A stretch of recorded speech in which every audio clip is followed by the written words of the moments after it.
So, hello everybody. Hello everybody over on YouTube. I hope everybody is having a fabulous Friday.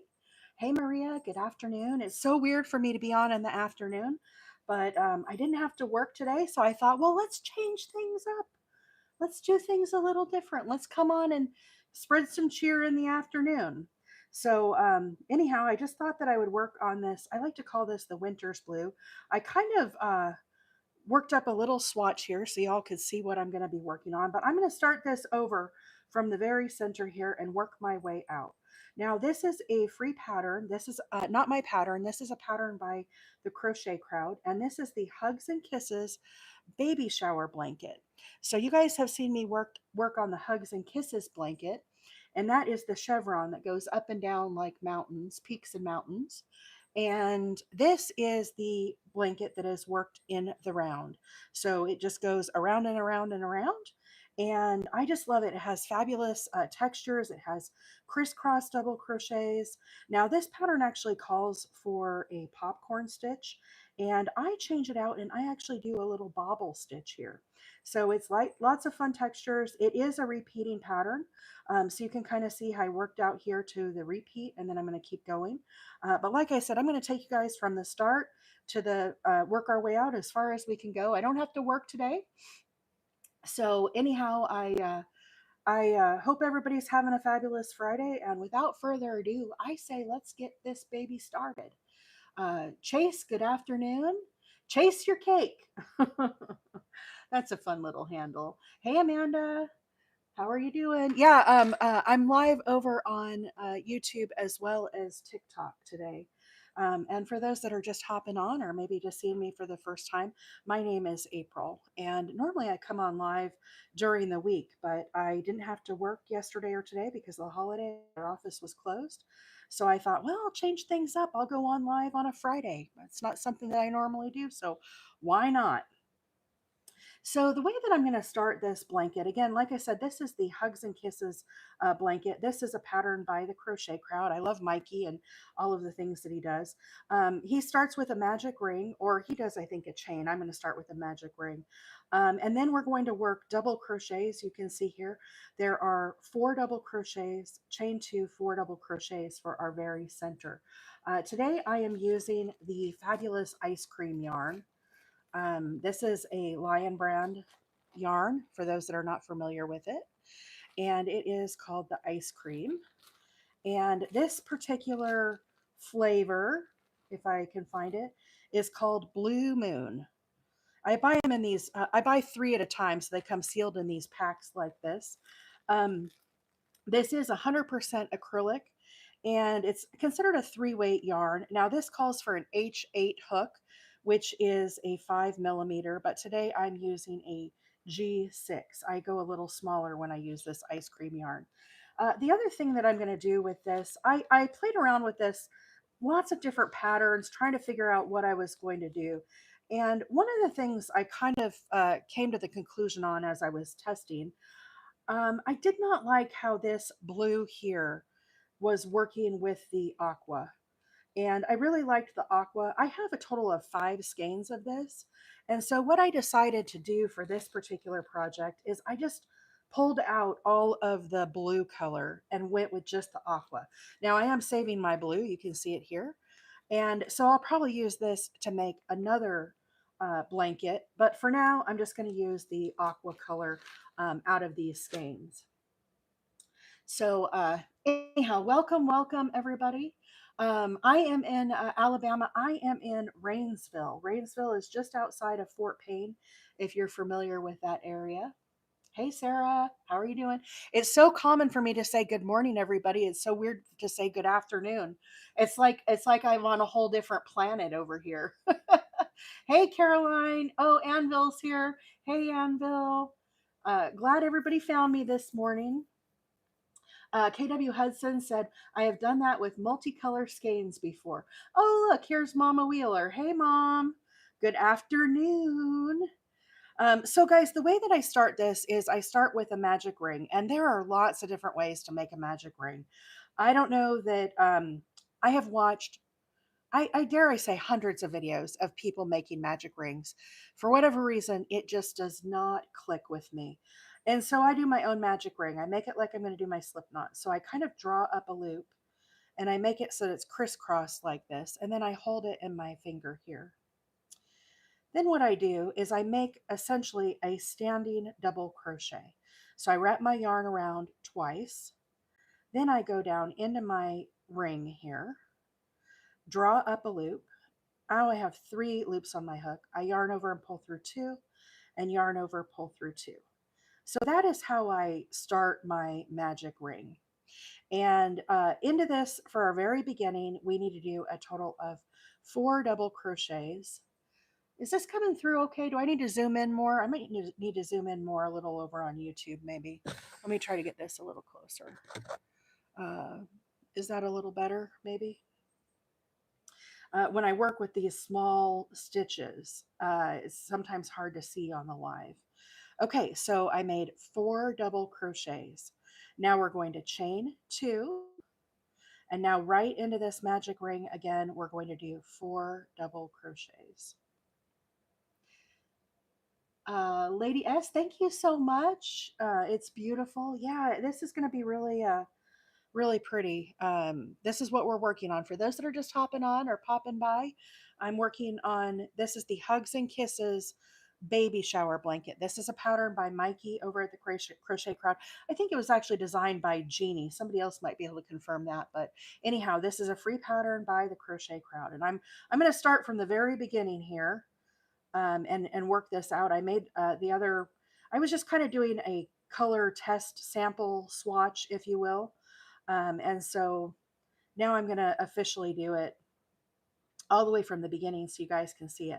So if you're just joining and you are not familiar with me, my name is April, and I come on live typically every Tuesday, Wednesday, and Thursday morning. So it's abnormal that I'm live on a Friday, and it's super abnormal that I'm live on the in the afternoon. I normally come on live on the morning, so a lot of our OGs are here from the morning show.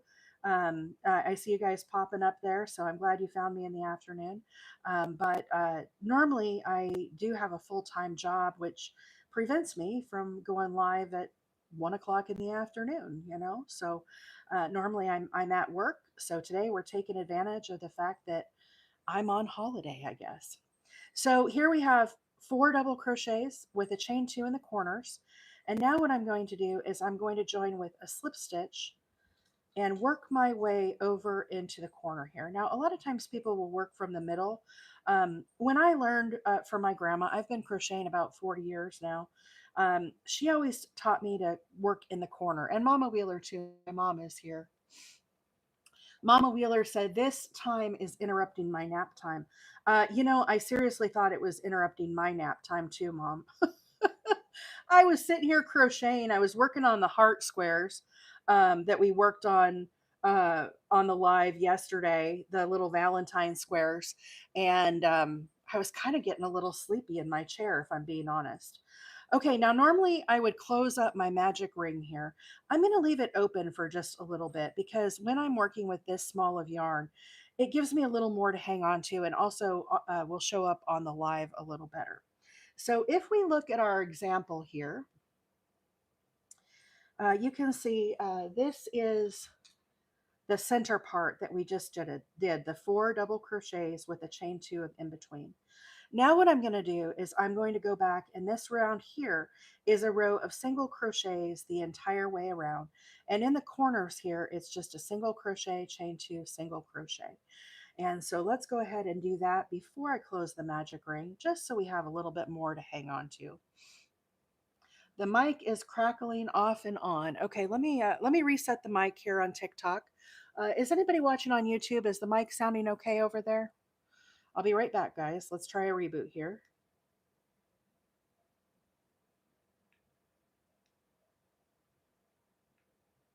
Okay, let's see if this mic is any better now. Hopefully that improves it. For whatever reason, uh, I don't know why it's crackling like that. Um, good afternoon from Kentucky. Hey, Brenda. Good afternoon. So right into this corner here, I'm going to do the single crochet, chain two, and then I'm going to do another single crochet. Now I'm just going to work in the top of each of these stitches with a single crochet for round two. Is the mic any better over on TikTok, guys? Is it crackling still?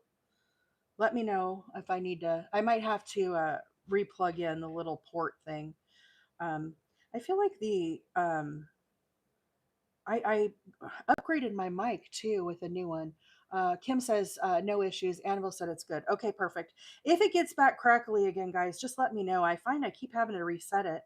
Um, it's the weirdest thing because I feel like the mic worked better on my old phone that had the what are the different ports? You know, the original iPhone port, and then they changed it to like the USB-C, I think it's called, but don't quote me. I'm not a techie person by any means. Okay, so here I am back to the corner, single crochet, chain two, and then single crochet. And again, just working a single crochet in the top of each of these stitches. Thank you for the gift, Shauna. Shauna's here. Welcome, welcome. Happy Friday, everybody. TGIF. Oh, the dog just went outside and it's raining out there. You need a treat, buddy? Here you go. Here you go. Good boy. Yeah, good boy. Melly, good afternoon. I am working on the Hugs and Kisses baby shower blanket. This is what I'm making. Right now, we are right here in the very center. I'm working on round two, and we're going to keep working our way out. So I kind of made this example so you guys could see it. I'm a very visual person. I don't read patterns, but this is a free pattern by the Crochet Crowd, and it's called the Hugs and Kisses baby shower blanket. There's another version, the sister version to this is the Hugs and Kisses baby blanket, and that is a chevron. It goes up and down. You guys will see me making that as well. But this is a very, very famous pattern. Hey, Gen X girl, welcome, welcome. Okay, so here in the corner, we need a single crochet, chain two, and then a single crochet. And now I need to work my, this is the last side here. I'm going to do my four, I think I need five on this. Hang on, let me count, make sure I'm doing this right here, folks. 1, 2, 3, 4, 5, 6. Make sure I'm getting all 6 of them here. I think I missed one. When I do my slip stitches here, it makes it a little wonky as I work on this side here. But I just have to kind of place these in here. So we need a total of 6. There's one. The slip stitches make it a little hard. I know that's why people don't like doing them. 2, 3, 4. I think that's good. I think I got them all now. Okay, and then I'm just going to slip stitch here right back into the center. Okay, so now I've kind of got this row kind of finished with the single crochet. I'm going to go ahead now and tighten up this magic ring. Sometimes I wait just because it's so tiny, these very centers that I'm doing when I work with this thin yarn. So this is a 3-weight yarn, but there is our little center. And if you're just hopping on, this yarn that I'm using today is the Lion Brand Ice Cream yarn. And this is the colorway. I'm not going to be using this blue out of this yarn. I'm going to pull it off and just use the aqua color. I have a total of 5 skeins of this, but this is the yarn that I'm using. I just love the ice cream yarn. It's just really nice. Okay, so now one of the things you'll notice here when you're using the variegated yarn like this, it's in lots of different colors, and I had to kind of pull some out of the middle. Um, one of the things that I like to do is when I start working on a baby blanket in the center like this, I will try to control these colors. And you don't have to do this. I'm a bit OCD when it comes to stuff like this. And so you can see here I controlled the color, meaning I went around with the darkest turquoise color. And then when I was done with that, then I went to the lighter color, and then I went to the white, and then I went again to another of the turquoise dark rose. After I got out here farther, then I'm just letting it flow. So you can see here how it's changing from the white naturally to the lighter color and here from the light to the darker color. But I really like to control the very center of it just because that becomes the focal point of the baby blanket. And I don't like when it changes in here on these rows just because to me it makes it a little off balanced. So typically, how I do this is I kind of make a decision. I look and see how much of this color do I have left before it changes colors. So here is what I have. You can see here it's starting to change to the lighter turquoise color. And then I assess for the next row here, how much yarn am I going to need? And is this enough turquoise to make it all the way around that next round? And my thought process is no, it is not. And so at this point, rather than have the next round end here suddenly in the middle of a color, I'm going to tie off here. Again, you don't have to do this. This is completely optional, but this is how I sometimes will control my colors. That's what you'll hear it called kind of in the crochet world, if you will. So I'm going to stop here with the turquoise. Then I'm going to go to where it ends. You can see that color change kind of here. And then I'm going to snip this off. Now I'll save this. I might be able to use this for a little heart or a scrap gan or something. I have lots of these small um, types. Case in point, you guys were on the live yesterday, a lot of you, when I was working on the little hearts. I published this video this morning. We made these little heart squares yesterday. We worked on all the pink. Then I went back. This is what I've been working on kind of offline here. And I had other color scraps, right? So lavender, blue, all the different colors. So this is a different weight yarn, but this is how I would end up using something like this so that it does not go to waste, just for reference. But like I said, you don't have to uh, color control or change any of that. It's entirely up to you. I just am a little bit of a head case, I guess, when that happens. And so I like to do that. Uh, hey, Rachel, how are you doing? Lady P, how are you? I feel like I haven't seen you in a while, Lady P. I hope all is well. Um, I know Macy, guys, everybody, Macy said to tell you all hello. She was over on the Discord. She's been a little under the weather with her stuff. And so, anyhow, she said to tell everybody hey, but she doesn't know if she'll be on, but she's been missing everyone. So, Macy says to say hello. And she put a message over on the Discord. If you guys are on the Discord, you could go and see that. But anyhow, I hope everybody had a nice holiday. If I didn't see you earlier this week, my husband's at work today, and I didn't have to work, so I'm kind of just having a relaxing afternoon. Like I said, I was kind of working on the heart squares, just kind of relaxing in my chair, and then all of a sudden it was like, oh shoot, it's 1 o'clock. I better get ready to get on here. And then I got a call from one of my friends, and so I was chit chatting with her, and then I was a little late for the live, but life happens, guys. Okay, so let's go back to our sample here so I can see what the heck I'm doing. So we just finished the center, which is round one, and we finished round two. So if we look at our little square here, this is where we're at. Okay, so now we're ready to start round three. And for round three, this is all a row of double crochets. So in the corner here, we're going to have 2 double crochets, chain 2, 2 double crochets. Then we're going to do crisscrosses. And you can see here, each side has 1, 2, and 3 crisscross double crochets. And these are very easy to do, so we'll go over that. But I'm going to start with a slip knot on my hook. Oh, Gen X girl, I am so happy to hear that. She said her daughter's biopsy came back clean. That is great news. I was wondering, it's one of those things like you never want to ask somebody, but after they like let you know, it's kind of like, I wonder how they're doing. I wonder what the result was.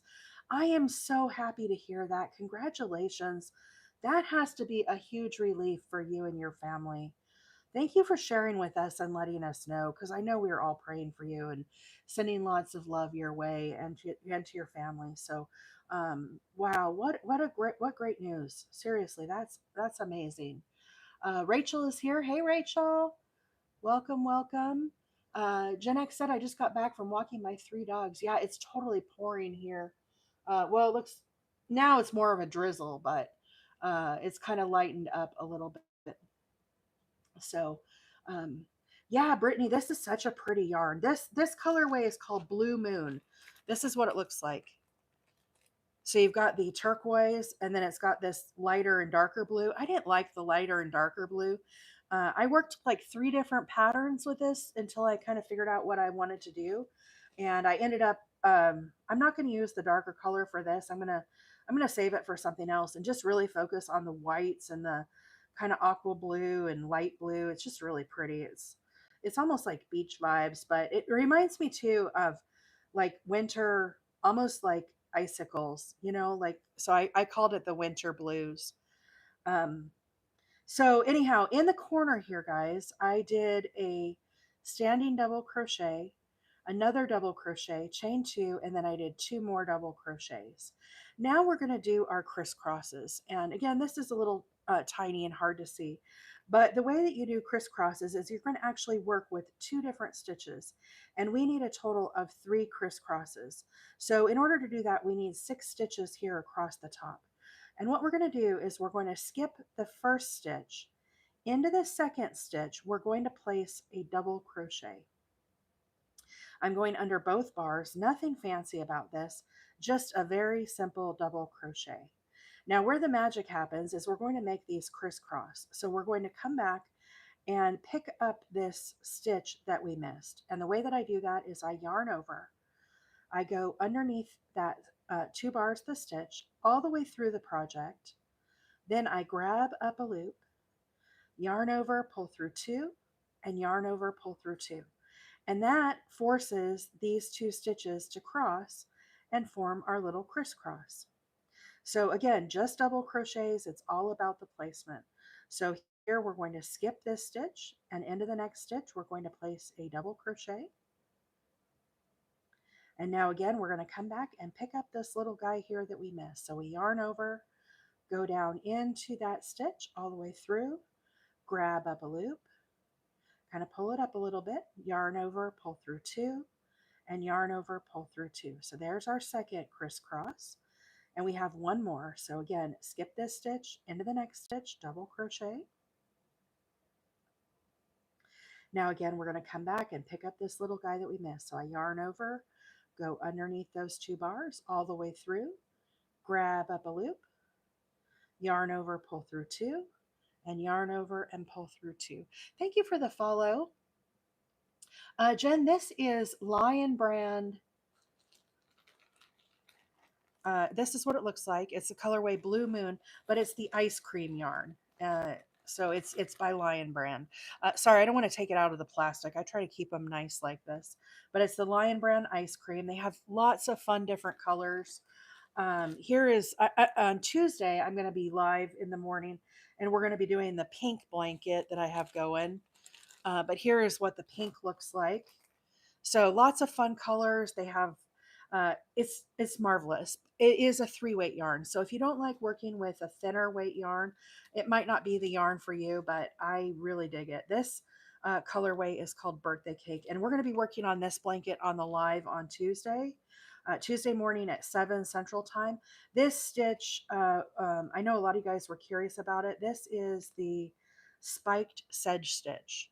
And so it's going to be really fun. So that's going to be Tuesday's live for those that are wondering. Let's see. So you slip knot and double crochet instead of changing when changing colors.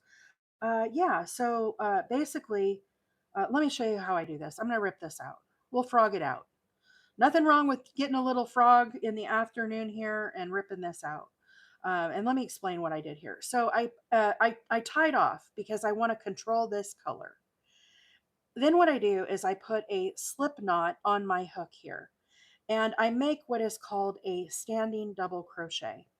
If you're not familiar with a standing double crochet, when you do it, you have to yarn over and get a second loop on your hook.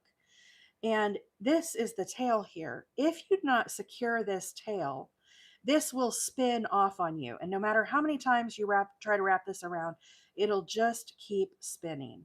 And so what I do is I use my, I think this is my pointer finger and my thumb, and I secure the tail here, just hold it, kind of pinch it and hold this.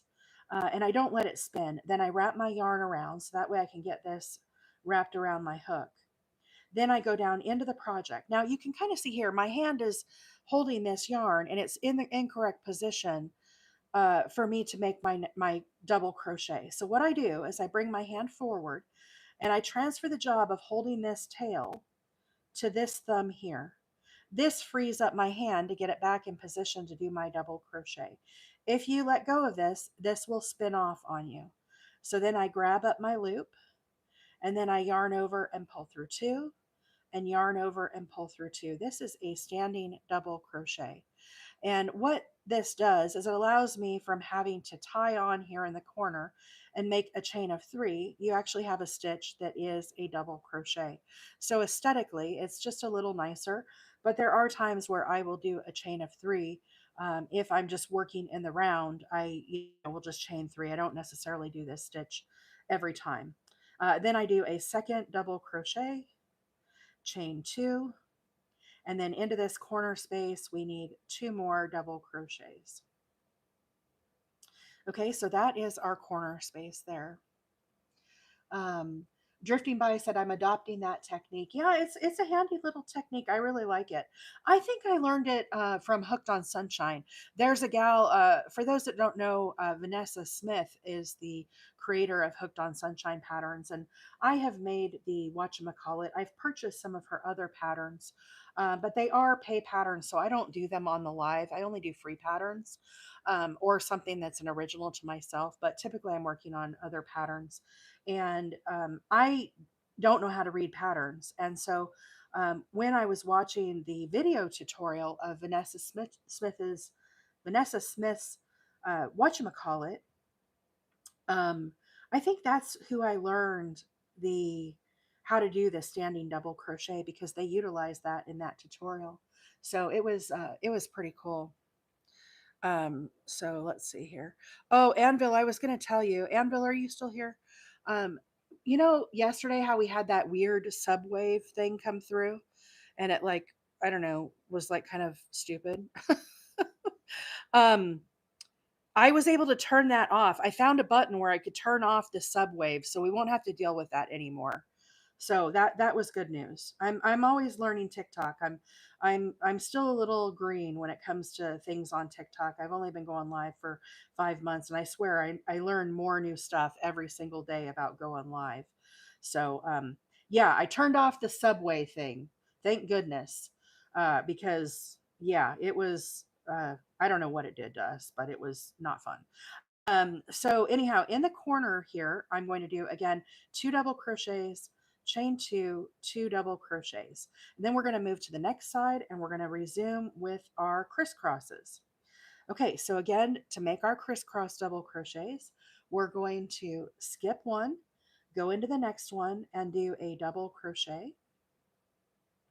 Now we're going to come back and pick up this little guy here that we missed. So yarn over, go right down into that stitch all the way through, grab up a loop, yarn over, pull through two, and yarn over, pull through two. There's our first crisscross. Now we're going to do another crisscross here. Gen X says Subwave is a good thing. If you meet the goal, everyone in the live gets a new sticker. Um, okay. I don't know. I have lots of stickers for you guys, but I think what it did is it because we didn't hit the subscriber goal. Again, we're just speculating. We don't know for sure, but we stopped hitting the FYP because we didn't hit the goal. And so it kind of like slowed the traction. Yesterday was a really busy live for those that were on it. We were working on the heart squares and it was just a lot of fun. But all of a sudden it was just kind of like we went from, 100 something people watching to like, I don't know, 40 something. And so anyhow, maybe later on we'll turn on the subwave, but my personal feeling is I think not everybody wants to subscribe right now because the reality is, and I don't want to get really into this, is but we don't know for sure what's going to happen with this platform, right? And I don't want to say anything that's going to flag me on the feed or anything. So, you know, if you want to subscribe, that's absolutely fabulous. If you want to follow, that's great. We are very close to 10,000 followers. And when we do hit 10,000, we're going to have a 10,000 um, follower, not subscriber, follower little party, if you will. And so, what I'm going to do is I'm going to post a video that says, "Hooray, we hit 10,000 followers," which I never thought was going to be entirely possible. I'm still amazed to this day. Um, and I'm going to give away a blocking board. It's the one that I have that I use. I got it off Amazon. It's like a $50 blocking board. It's wood. It comes with the pins. It has a nice little base stand on it, and I really like it. And so, what I'm going to ask people to do if you want to be considered for the 10,000 giveaway. I'm not going to advertise it. I'm not going to make a video because I don't want a bunch of like spammy, you know, that kind of stuff.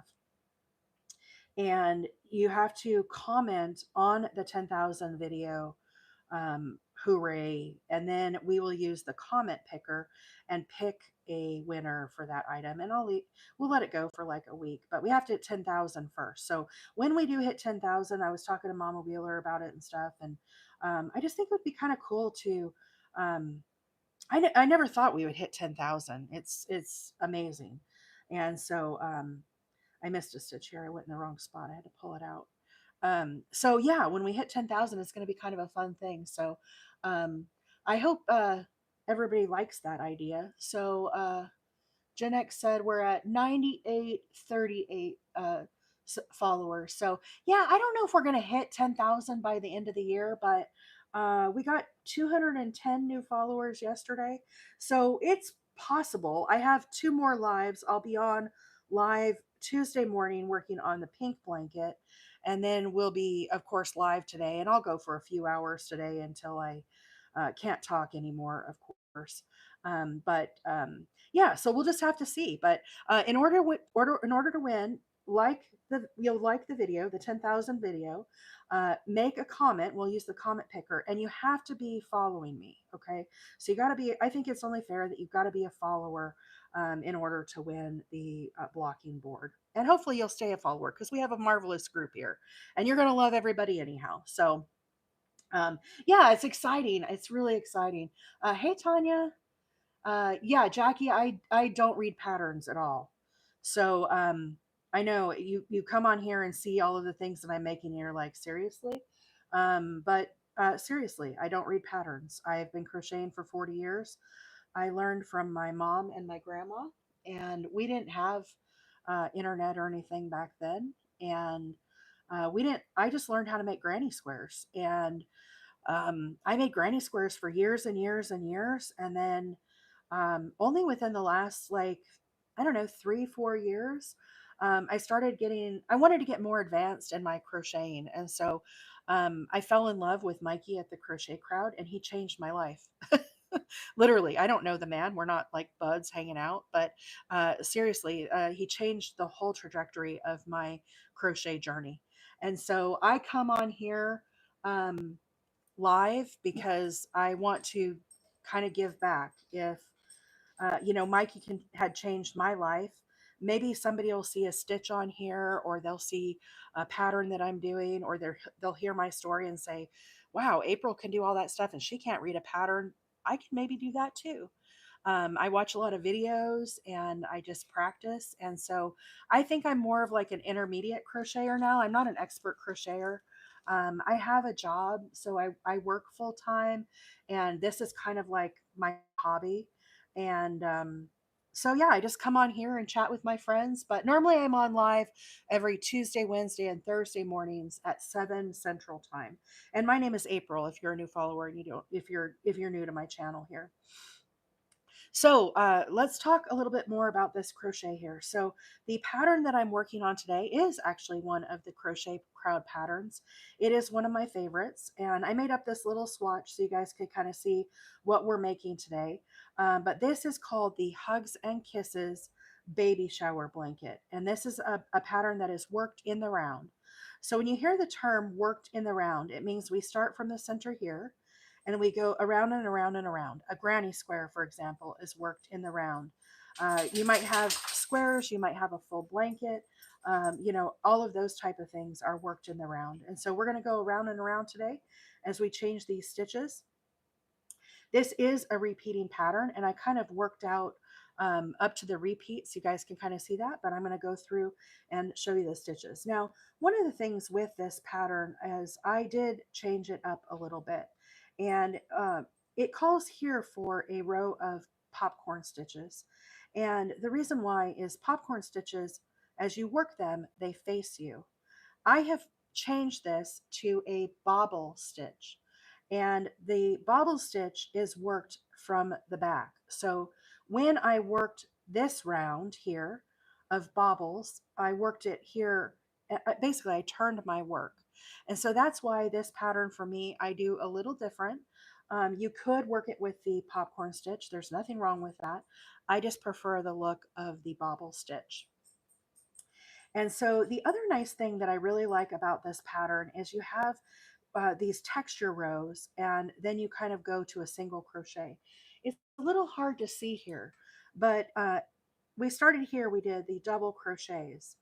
Then this round here was single crochets. Now we just did this crisscross row, but this row here below these bobbles, it's kind of tucked in here. This is another row of single crochets. Then we'll do the bobble stitch, and then you can see here on top, yet another row of single crochets. Back to the crisscrosses, here you have your single crochets, and then back to the double crochets, and again single. So basically you have these marvelous rows of texture, and then you go to the single, and that kind of irons everything and gets it all flattened back out. So we just finished the crisscrosses. Now what we need to do is we need to do this row of single crochets the whole way around. This pattern, there definitely are links on the link tree. I think the last time I made this, I didn't update it with this turquoise yarn. I don't remember on the link tree. Maybe the guys can tell you. There's probably a picture of something else where I did the Hugs and Kisses baby shower blanket. So in the corner here, we need a single crochet, chain two, and then a single crochet. But this pattern, like I said, is by Mikey at the Crochet Crowd. On the link tree, there should be links to both the video and the YouTube tutorial, but you might have to scroll down a bit on my link tree. And this yarn that I'm using today is Lion Brand Ice Cream yarn. This is a 3-weight, 100% acrylic yarn. It comes in fabulous colors. This color that I'm using is Blue Moon. I get this at Joann, but there's a number of different retailers that you can get ice cream yarn from. And like I said, they have lots of different flavors, if you will. I like to call it flavors because a lot of times they feel like food. There's a yellow that feels like a lemon meringue pie, and this one is called Blue Moon, but to me, it's almost like a blueberry dessert. I think they have one that's called Blueberry, and the pink one that I'm going to be doing on Tuesday, it is called Birthday Cake, and so just lots of fun colorways. And I'm doing a lime green one right now. I have a lot of different baby blankets, kind of at various stages right now. I get bored rather quickly, and so I kind of change things up. Hey, Karen, how are you doing? Cherry Rain said, "That's beautiful. I want to start crocheting again, but it's been years." So, Cherry Rain, you could make it a goal for the coming year. I will brag on my mom. You'll see my mom here on the chat. Mama Wheeler, give a wave. I learned to crochet from my mom, and my mom, I'm 49, okay, and Mama Wheeler has crocheted for a number of years, but she does a lot of other different stuff. She developed some problems in her hand that made her want to stop crocheting. Just she kind of was experiencing some pain. But I will tell you, Mama Wheeler has been watching me on the live, guys, and she is working on a crochet blanket. I am so excited. The cheers are going off at the right time because, yes, Mama Wheeler is making a blanket. She sent me a picture this morning. She finished the sand of her blanket and she's working on the waves now. Mama Wheeler lives part-time down in Florida, so she's kind of got the whole beach vibe happening. And this is the woman who told me, honey, I probably will never crochet again, but I'm so glad you're enjoying it. And I'm so proud of my mom for picking back up her crocheting. And it's been a lot of years since she has been crocheting. So yeah, I'm super proud. And she had to frog a little bit. That happens, right? I know she had to frog, but anyhow, I'm so proud of her. So there's never too late. It's never too late to start crocheting. It's never too late to pick back up your crocheting. There's as long as you want to put a little time towards it, you could totally get back into it. It just you got to kind of make it a priority, and I love it. This is my chill time. I get to woosah and relax, and I've told these guys before, it's like my therapy, my crochet therapy, if you will. I don't have to worry about the dishes or the kitchen that's dirty. You guys probably think my house is an absolute cluster, which sometimes it is. But I crochet and I don't think about any of it. I just kind of go with the flow, and I don't worry about the bills or any of that kind of stuff. It just is my relaxation. So here we are. We have finished round 4, just like that, a row of single crochets. Look at those colors coming through. Brittany, I don't sell my stuff. I just do it as a hobby. I donate a lot. I donate to, I make wheelchair blankets, and they go to um, like a healthcare, it's called Sabre Healthcare. And also veterans blankets. And I do a lot of baby blankets. This baby blanket will go down to the NICU in Florida. My sister's a NICU nurse, so I just make lots of baby blankets and stuff. I do make some stuff for family and friends. I made some headbands earlier on the live. I have some blankets for myself. I've made a ruffle hat. I do some amigurumis. A variety of stuff, just whatever I feel the need to make. So there's no rhyme and reason, but every time I come on live, it's something different.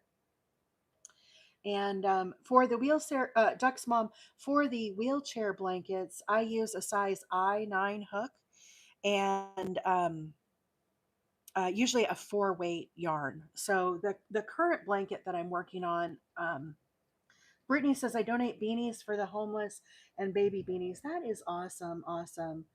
Can you send me the address for the place in Florida? I can send some to them too. Rita, I'll have to find out from my sister in law. I don't remember the name of her facility. Because she works there, when she like arrives at my house, I just kind of am like, here, take these blankets. The last time I gave her 9 of them. So I don't even know what her place is called, but she's in Pensacola, I know. But there are a lot of different places you can donate your stuff to. Project Linus is one too. There's a link on my link tree for Project Linus. This is my latest blanket. This is a wheelchair sized blanket. But this is what I'm calling the American Patriot. And this is, for those that don't know, I'm doing much better now, but my father passed away Saturday. He was 82. And I was pretty rocked that day. I spent a lot of the day crying, and I crocheted. I crocheted just trying to, work through everything, and I came up with this pattern. This pattern is what I'm going to call the with love pattern. But here I've worked it up into a veterans blanket, so it's red, white, and blue.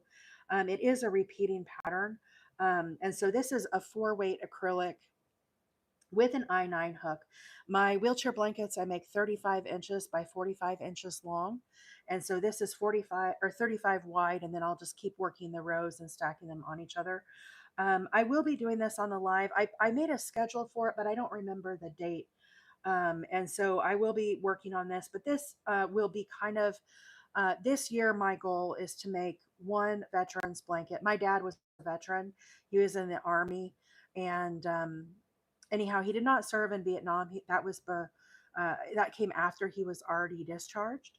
But I just want I really like making the veterans blankets. So for this coming year, I'm going to be making a few of these, and so you guys will see this more on the live. But I really am loving my new pattern that I made.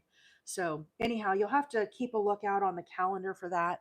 And for those that don't know, I am live on YT as well as TikTok today.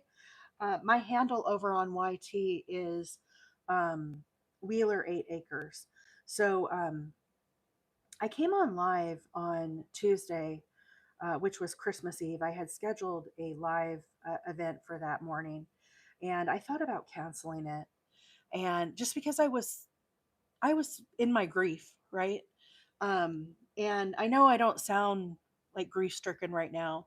I've talked a lot, but on that live on Tuesday, my friends here on TikTok showed me such love and support, and I was snotting and crying. I was a hot mess. And you guys just helped me talk through it, and we shared stories of grandmas that had passed, and losing other family members, and how hard it is around the holidays. And it was really beautiful. Like, you guys really helped me so much, like more than you probably realize. Just the support and love that I felt from you all. So, this is for those that are new to my channel, this is a very safe space. And I try to make it safe for all of you, but in turn, you guys help keep it safe for me too. So, I feel comfortable to come on here and share what's going on with my life. If I talk about it a lot more, guys, I'm going to start getting teary. So I'm not going to. But thank you so much for all of you that are saying, the support and stuff that I see the comments. And um, I do sometimes miss the comments on the live. After every single live, I go back and I read all of the comments. You guys mean a lot to me, and it's just been so amazing these last 5 months. So I never thought I would have this kind of support from strangers, but I don't really feel like you guys are strangers anymore. We hang out every morning. So it's really, really kind of special. So thank you all so much. Um, Andel says, "We love you, April." Thank you. Thank you. Jackie said, "I lost my dad 30 some years ago. Grief still comes in waves." Yeah, it's weird. And I've we've posted it on social media. I've made a lot of phone calls. My brother has made phone calls. Mama Wheeler, who's on the chat here, this is my biological father. This is not Papa Wheeler that passed away, but they were married for 25 years. Papa Wheeler is my mom's second husband, and so they had us kids growing up. And Mama Wheeler is suffering a loss too. It's a unique situation in that they remained friends even after they were divorced. I think a lot of it was because they had us kids, so they wanted to be able to come together for family holidays and stuff. And anyhow, it's kind of cool. So thank you all so much. I'm okay. Let me get back to crocheting before I get too in my feels. So we just now have finished this round of single crochet, which you can barely see here. And like I said, this pattern now calls for a row of popcorn stitches. However, being the rule breaker I am, call the crochet police. I'm going to break the rules. Instead of a popcorn, I am going to do a bobble stitch here. And the way that I do these bobble stitches is I will actually turn this square, and I'm going to work from the back here. So normally with this pattern, you would start working here and work your bobble stitches, or excuse me, your popcorn stitches around. The reason why is the popcorn stitches are viewed from the front. The bobble stitch, the texture is viewed from the back. So this was the front of the stitch. This is the back that is showing on this side. And that's why this pattern does not utilize this. I just think it looks cool, and so that's what I'm going to do. So right here, instead of working this way, I'm going to turn my square. Now, forgive my little tails that are here, and I'm going to work the opposite direction right into the corner here. So I'm going to start with a half double crochet in the corner, a second half double crochet. You gotta have to kind of shift this to the side and kind of get this to go back the other direction. Then I'm going to chain two, and then I'm going to do two more half doubles into this corner space. Okay, so that is our corner. Two half doubles, chain two, two half doubles. Now the way that these bobble stitches are worked, you can see here, we had a half double crochet here, then we work the bobble stitch. Then in between each of the bobbles, if you can see this, we have two more half doubles. So what you have to do is in between these little puff balls, if you will, we have to put some little flat stitches, and that helps set apart this definition of this stitch. So the first stitch out here, I'm going to do a half double stitch. And this is a little tight just because of how I work this into the corner. But you all can make it work. So sometimes I have to get my little thumbnail here and help slide it on the hook. So there is our half double. Now we're going to work the bobble stitch. Sounds more complicated than it is. We're going to make like we're going to do a double crochet. So I wrap my yarn around my hook. I go down into this stitch, grab up a loop. Now I have 3 loops. I'm going to yarn over and pull through 2. Now normally with a double crochet you would yarn over here and pull through. Instead I'm just going to hold this. I'm not going to finish this stitch. Instead I'm going to make like I'm going to do a second double crochet. I'm going to go down into this stitch, drag up a loop, yarn over, pull through 2. So again, holding, not finishing. Now we have 2 unfinished double crochets. We're going to do this a total of 5 times. Here's number 3, right down in that stitch, grab up a loop, yarn over, pull through 2, again holding. Here's number 4, grab up that loop, yarn over, pull through 2, don't finish, still holding, and here is our last one, number 5. Yarn over, pull through 2. Okay, now we have the starting loop that we had originally on our hook, and you can see 1, 2, 3, 4, 5. So now we have a total of 6 loops on our hook. What I found works the best for me is I kind of hold these group of stitches here with my middle finger and my thumb and just kind of hold this. That way they don't slide around, because what I'm going to do is I'm going to yarn over and I'm going to go under all of these loops in one fell swoop. And when you do that, it kind of makes this little basket shape. And on the back side, it is putting this texture out the back. Okay, so that is our bobble stitch. Now immediately after our bobble stitch, we have to do those flat areas I was talking about. So into the first stitch, we're going to do a half double crochet. Into the next stitch, again, we're going to do a half double crochet. What that does is it keeps it more in line with the size of the stitch, and it helps to put this texture out the back. So you can kind of see the bobble there. Now I'm going to move to the next stitch and we're going to do another bobble stitch. We need a total of 4 bobbles on this side. So again, yarn over like you're making a double crochet, right down under that stitch, grab up a loop, yarn over, pull through 2, again holding.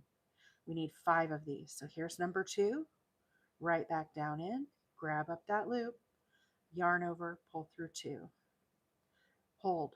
Here's number 3, and number 4. This will get kind of tight. Just kind of make some room on your hook here. And they do kind of slide around a little bit. Make sure you don't lose any of them. You can go back and pick them up if you do though.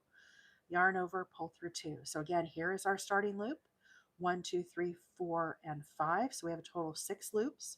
Get my fingers here, kind of pinch this and hold it. You don't have to do that. That's just kind of what I found works for me. Yarn over and pull through all 6 stitches. Now again, immediately we're going to go into a half double and then a second half double. So again, those half doubles are help creating this space in between these bobbles. If you don't put those spaces, these stitches are going to run into each other and they're not going to have as nice of definition. So that's why we want that space there. Now again, we're ready for another bobble. KW Hudson said, "This is an excellent live. I'm glad I found you." We are glad you found us too. Like I said, I've been coming on live since July 5th was my first time. Normally, I come on live every Tuesday, Wednesday, and Thursday morning at 7 a.m. I do have a full-time job, and so normally I don't come on in the afternoons. But with the holiday, our office is closed today and yesterday. And so it's pretty cool that I get to come on live in an afternoon and make some new friends that I haven't met before. Hey, there's Desert Life. How are things, Desert Life?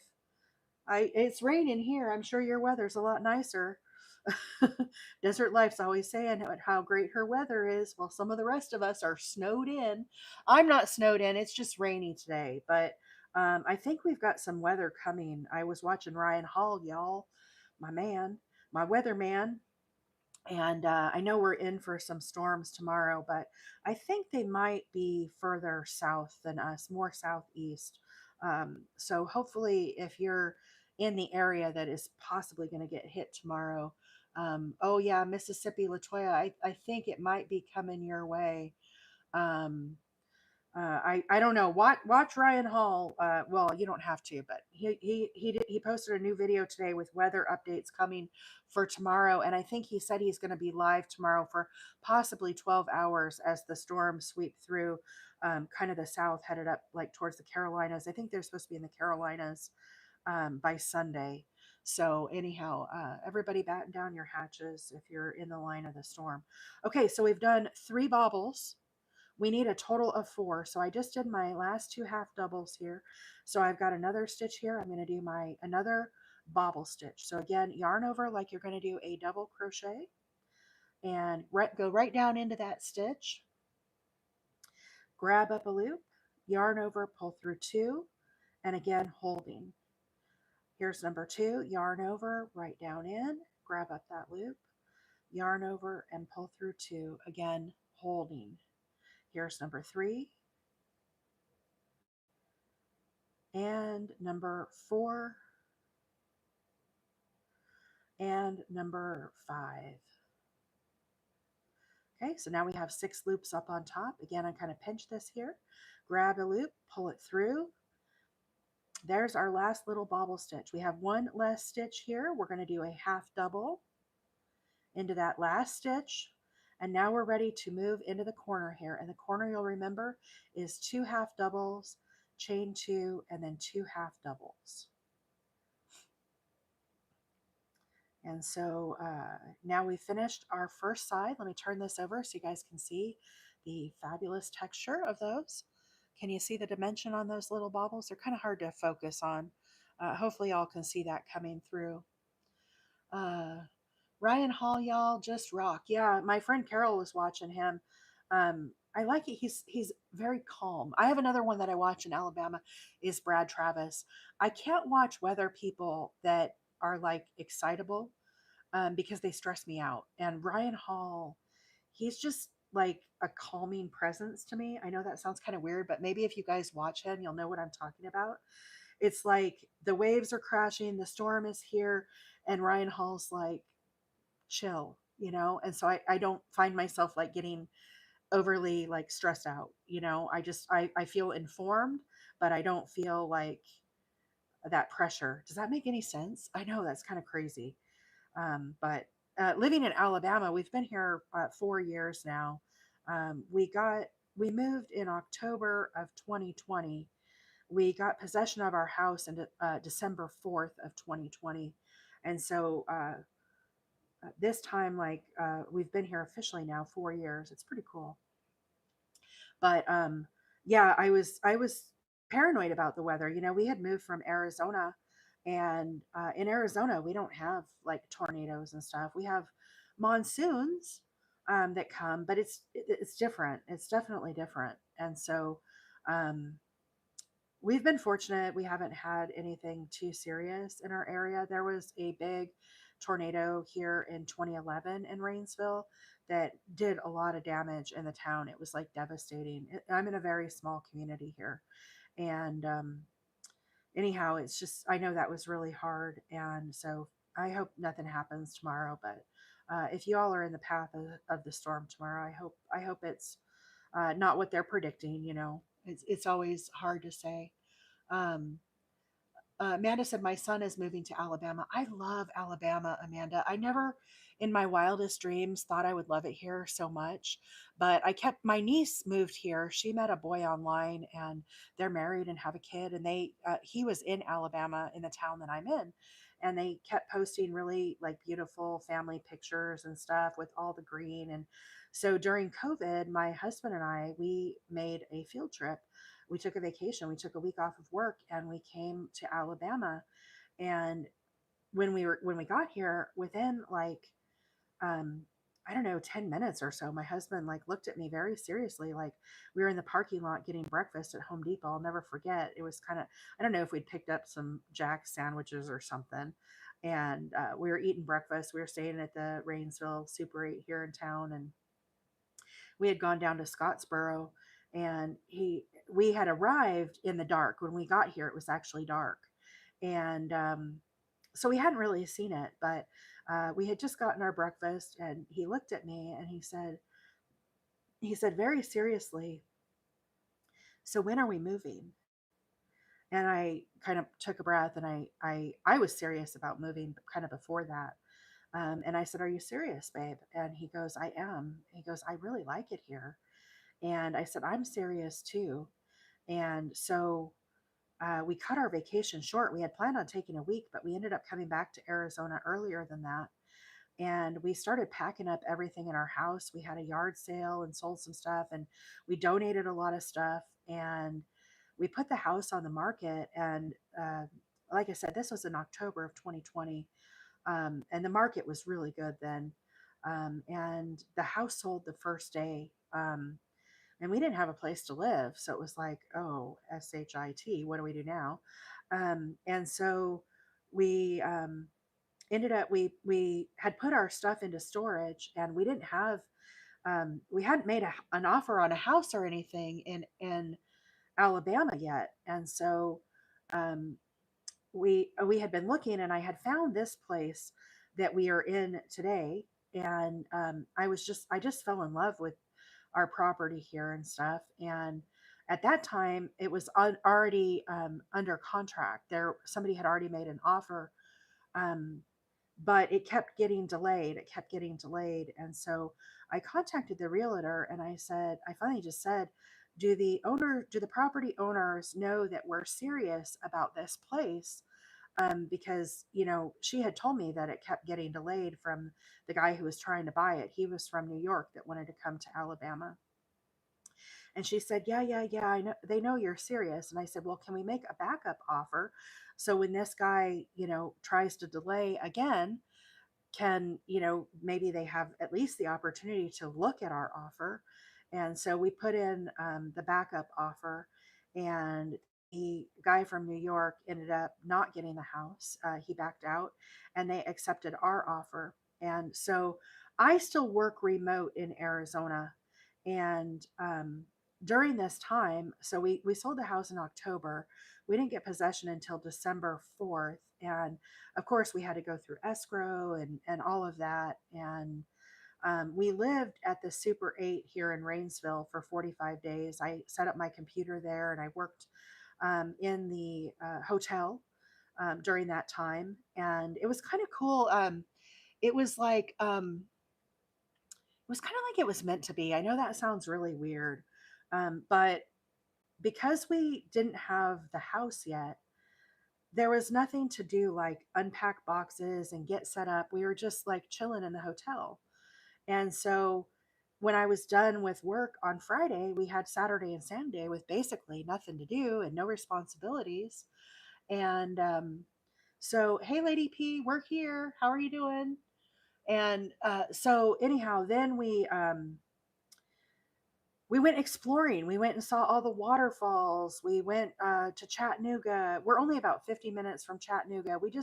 We traveled all around. We went up and we went to do we go to Old Smoky up to the Gatlinburg, up to Gatlinburg? We may have done that. I know we went over to Lynchburg is not far from us. We did the Jack Daniels thing, and we just explored and had fun and kind of checked out the area. And so it was really kind of a blessing in disguise, I guess, um, because we didn't have any responsibilities. We were able to just go and explore and enjoy and kind of see the area that we were moving to. We went to the different lakes. We went over to Guntersville. I had grown up bass fishing, and we always watched the bass circuit. And so knowing that we were on Guntersville or so close to Guntersville Lake was a huge thing. And yeah, it was just really, really cool. So yeah, that's kind of our little story. So my name on my channel, for those that don't know, Wheeler 8 Acres. Um, we like off-roading, and my husband likes trucks and stuff, and so his family nickname, Wheeler's not our legal name. We've just always called him Mr. Wheeler. And so anyhow, and we ended up getting 8 acres. So I just kind of slapped the two together, and we call our place Wheeler 8 acres. And then when I made my TikTok, I just called it Wheeler 8 acres. I know it has nothing to do with crochet, but I love birds and critters and deer, and so we've got lots of wildlife that comes in. And um, I don't know that it's a big deal that my name doesn't have crochet in it. Like, people who know me, they know I'm the crochet gal that loves all that stuff. So I probably won't ever change it. I don't know.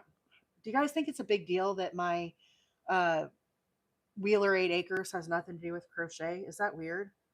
Maybe it's weird. Yesterday we were sitting here last night, and I set up the deer camera. So for those that don't know, I live stream over on YT, not only my crochet, like I'm live on TikTok and YT right now, but I also live stream my bird feeders. And a couple weeks ago, I set up a deer camera, and we're sitting here last night. We're inside. It was dusk and it's cold outside, and there was 10 deer out there. I texted Carol, Mama C, and I texted my mom, and I said, "There's 10 deer out there. You got to look at the channel."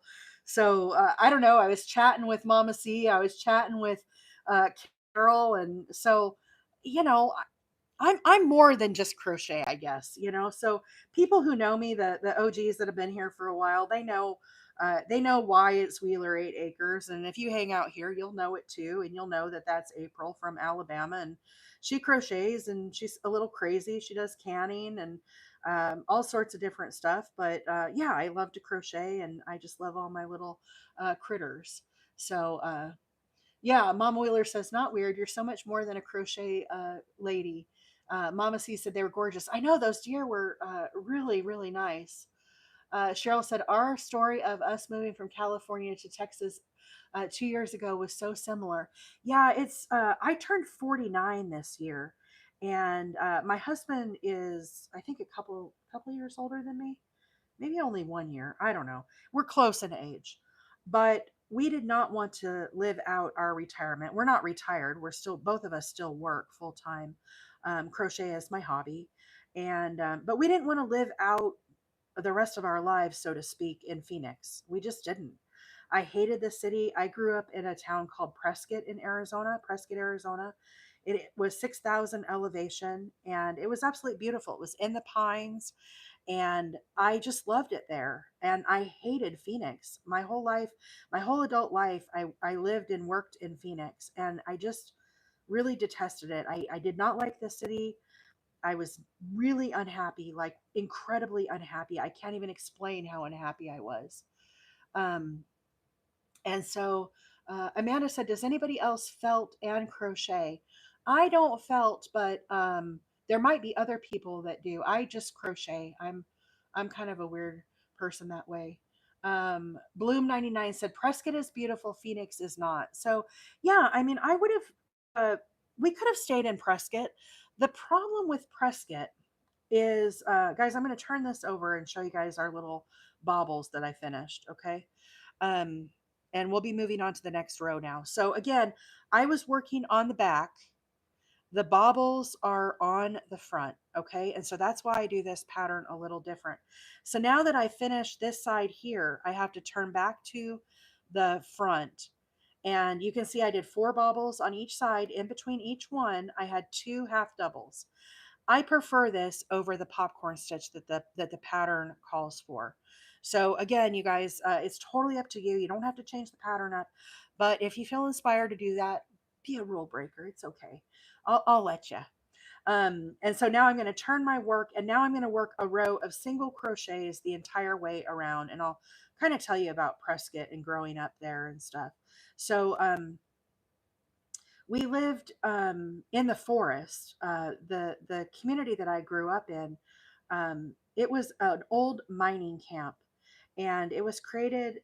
When was it? When was it established? 1886, I think. 1886. Mama Wheeler, is that right?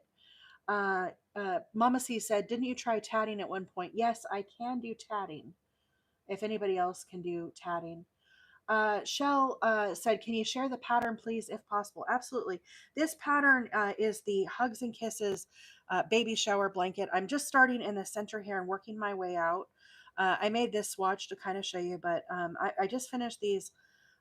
I changed it and I did bobble stitches instead of popcorn stitches. But this is a free pattern by Mikey over at the Crochet Crowd, and it's called the Hugs and Kisses Baby Shower Blanket. There are links on my link tree if you want to make this project. So anyhow, I think it was the 1800s.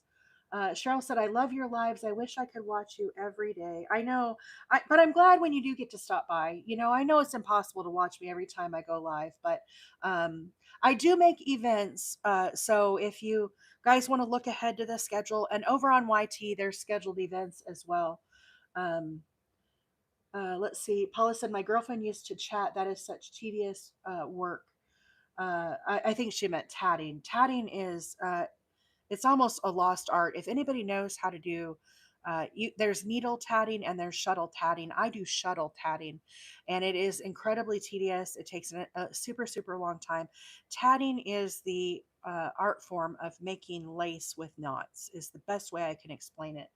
And there is a group on Book of Faces that people do their tatting. I found one gal on TikTok that does tatting. She does needle tatting, which is different than the tatting that I do, but there are people that still do tatting today. And so let's see. Jackie said, "Do you have videos of how to sew your squares together?" Yes, I do. I like to sew my squares on the diagonal. And here's an example of how I like to sew them together. This is a market bag, but I like to crochet join my squares and I like to sew them on the diagonal. So when I make a baby blanket or a granny square, or in this case, a market bag, you can see I've put them diagonal like this. And then I crochet join them. And there's a video of me doing this on my TikTok. You'll have to look for it. I can't remember. I think it was may have been a pink market bag that I did. But this is my favorite way to join the squares. And you can see that. I'll in this upcoming year, I'm sure at some point I'll be showing more squares together. Sometimes I use contrasting thread. Sometimes, oh shoot, hang on, I'm losing a bag over here. Ugh, my tower is falling. My couch next to me, guys, is overloaded with junk, not junk, yarn and stuff. Here's one. I haven't done all the tails yet, but this one I used the same color to join it together. So sometimes I'll do matching, sometimes I do contrasting. And here's a blue one. We worked on this market bag on the live. We made these peacock. Well, we made all these. I'll probably do more mosaics at some point over the coming year as well. But here you can see I joined this one with a dark purple color. So, you know, I do it different every time, but that's how I like to do it. Um, sorry, I didn't mean to bump the camera there. And so, anyhow, thank you, Jackie. Thank you so much. I just love to crochet. It's just my little hobby. And I like to get on here and chat. I'm actually a really quiet person in real life.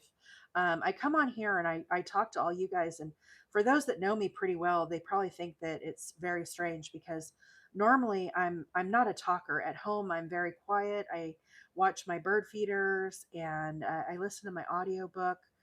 And I'm kind of a quiet person, but I started going live back in July earlier this year, and it kind of took to me. So, um, how do you protect all your projects from dog hair? I have a lab who likes to cuddle, so I have my lint roller at reach here. You can see my dog, and I constantly am, you know, doing my little lint rolling action. This blanket that I use, it's like one of those Velux. It's an electric blanket, but it's like a Velux blanket, and the hair doesn't tend to stick to it as much. And then the other thing I do is I keep all my yarn in bags. So I try to buy it once I figure out how they sell it. So for example, if I buy the ice cream yarn, if you buy three, they vacuum seal it in these bags. You can kind of see they vacuum sealed over the yarn itself. But I will leave it in these bags and then I cut a little slit here. I don't know if you can see that, but I cut a little slit with my scissors. and I find the center. So then I just have this little part hanging out. And that's how I keep my yarn. And then I use lots of Ziplocs. You can see I've got Ziplocs everywhere. Every time I do a project, it's in a Ziploc. Here's, my blue yarn that I'm using today. Again, it's in a sealed bag. You can see where I kind of snipped it here and my yarn is coming out, but I just put a small hole and I leave it all in these little tiny bags. And that's the best way I can try to keep my stuff, because I do have a dog and he does shed. It's just part of having, a cat or an animal. But, I work from home remote. And so I'm here alone all day. My dog is my coworker. Like we have full on conversations. And he looks at me and I'm rambling on and talking. Now he's asleep over there in his bed right now, but he's a good boy. If you get on the Discord, you can see pictures of my little dog that I have. He's a pit bull mix. He was dropped off at one of my husband's coworkers' job site. But you guys do see me picking off hair. Here's a little dog hair here right now. So it happens to me too. Don't think that it doesn't. Um, let's see. Uh, uh, Kaluna. I'm sorry if I mispronounced that. Said I have several pets. I put my yarn in a bag, then in a locking tote. Yeah, Sarah said so many conversations. Yeah, I have full on conversations with my dog. I know that's really weird. I'm here by myself. I have my birds. I watch the deer come in on the cameras as I'm working, and I talk to my dog. So pet hair is a very real thing, but I just try to protect it as best I can. Before I give away any project, I launder it. I just follow the instructions on the package and the yarn package. Most of the yarn I buy is all warm wash, tumble dry, or cold wash, tumble dry, just because I want to be able to wash it, and then I keep it sealed kind of up in the packages. Let's see. Sarah said, I want to try to sell my stuff at craft fairs. It's going to be a challenge. Yeah, that is a lot of people make a lot of money selling at the craft fairs, though. So um, I I'm not very social. Like I said, I know you guys probably think that that's completely weird, um, but I am kind of a quiet person in real life, if you will. Of course, I come on here and talk to all you guys, but it's because y'all know me and you make me feel comfortable and safe that I can ramble on about random stuff and I never feel judged or weird about it. So, if that happens, then I probably won't go live anymore because I am kind of a homebody, if you will. And I am in a small community and we're new to the area. I don't have a lot of friends or anything here, but I kind of never had like a lot of friends. Carol, who's on here, was my close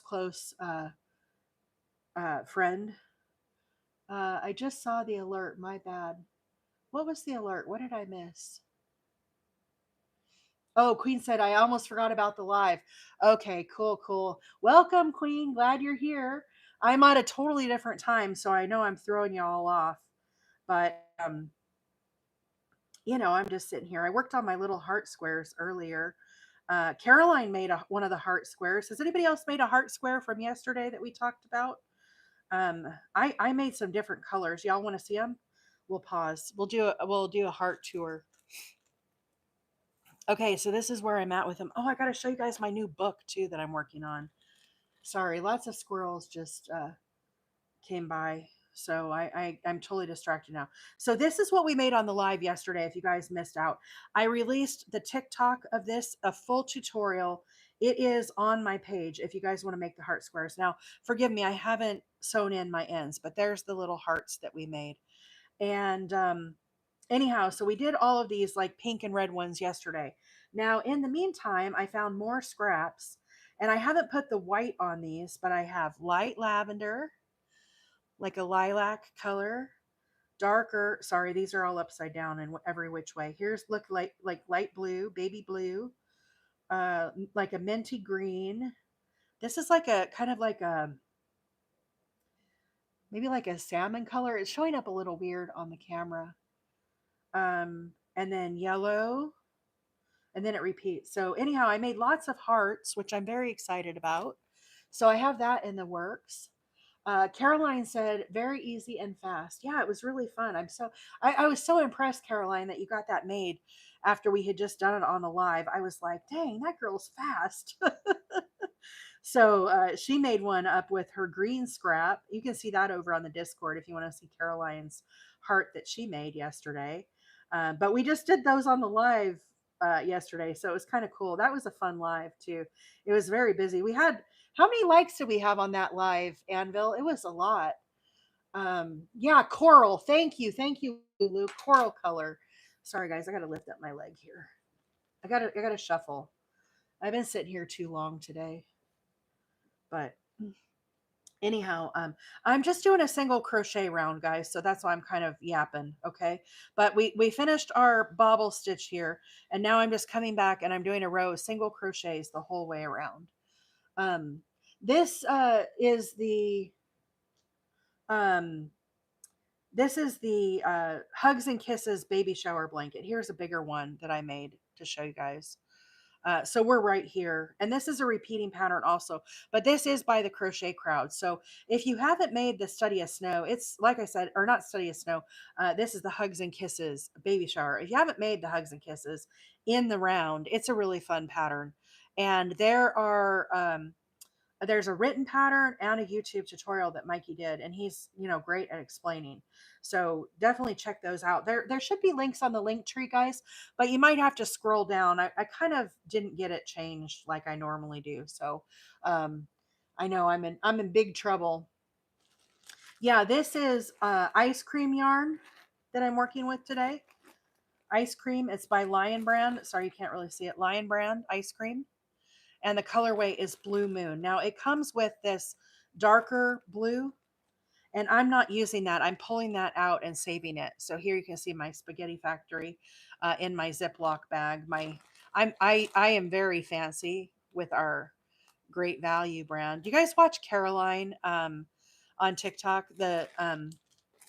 She's a food talk gal. Caroline, Mississippi Queen is her handle. Do you guys watch Mississippi Queen?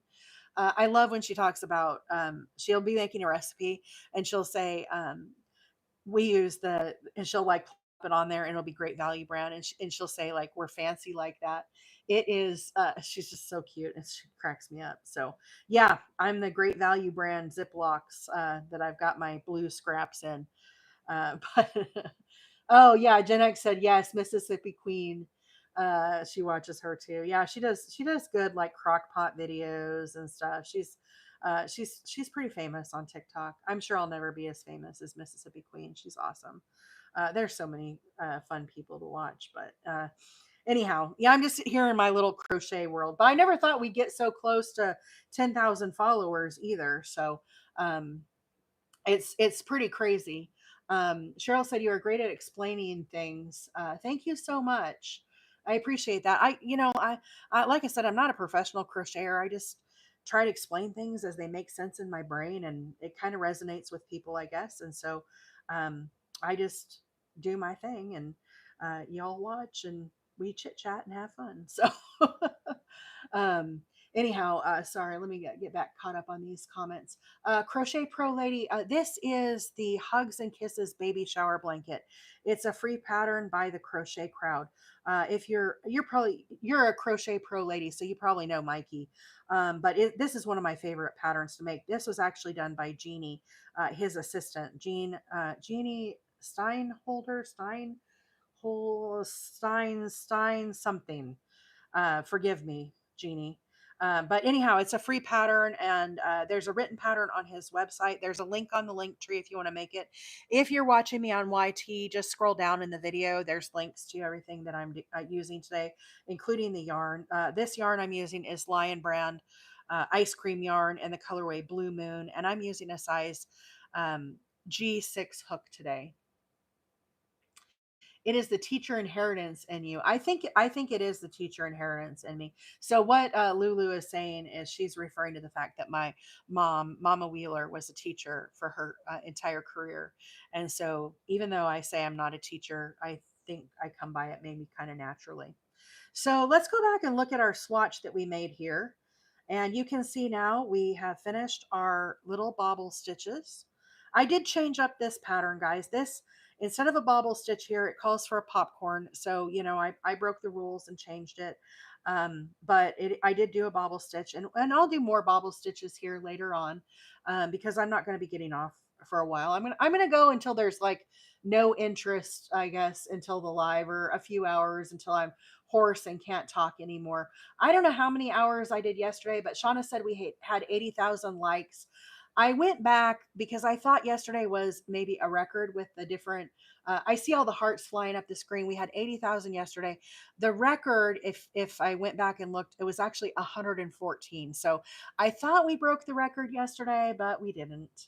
80,000 is still a lot of likes, and today we're at 19.3 thousand likes, and I see the hearts flying. So anyhow, but I think uh, the most I ever reached on a live was 114,000. So still 80,000 yesterday was a lot of likes. It was really cool. It was a lot of fun.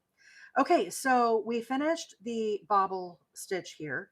Then I just finished this row of single crochets. Now you can see here, we're going to do more of the crisscrosses.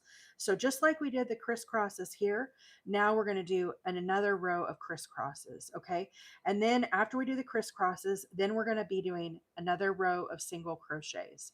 And in the corners, if I kind of spread this out here, you can see we do two double crochets, chain two, two double crochets. And then we immediately start into the crisscrosses. Now on the crisscrosses, we're going to have 1, 2, 3, 4, 5, 6, 7, 8, 9 on each row. And so we'll want to make sure that we get to that count. So when I did the bobble stitch, I was working from the back. I turned my work back forward and I did the single crochet row. Now I'm back working on the front as we continue on. The only time I'm working on the back is when I do this bobble stitch. And again, that's because I'm doing a variation of this pattern. So I'm going to start with a chain of 3.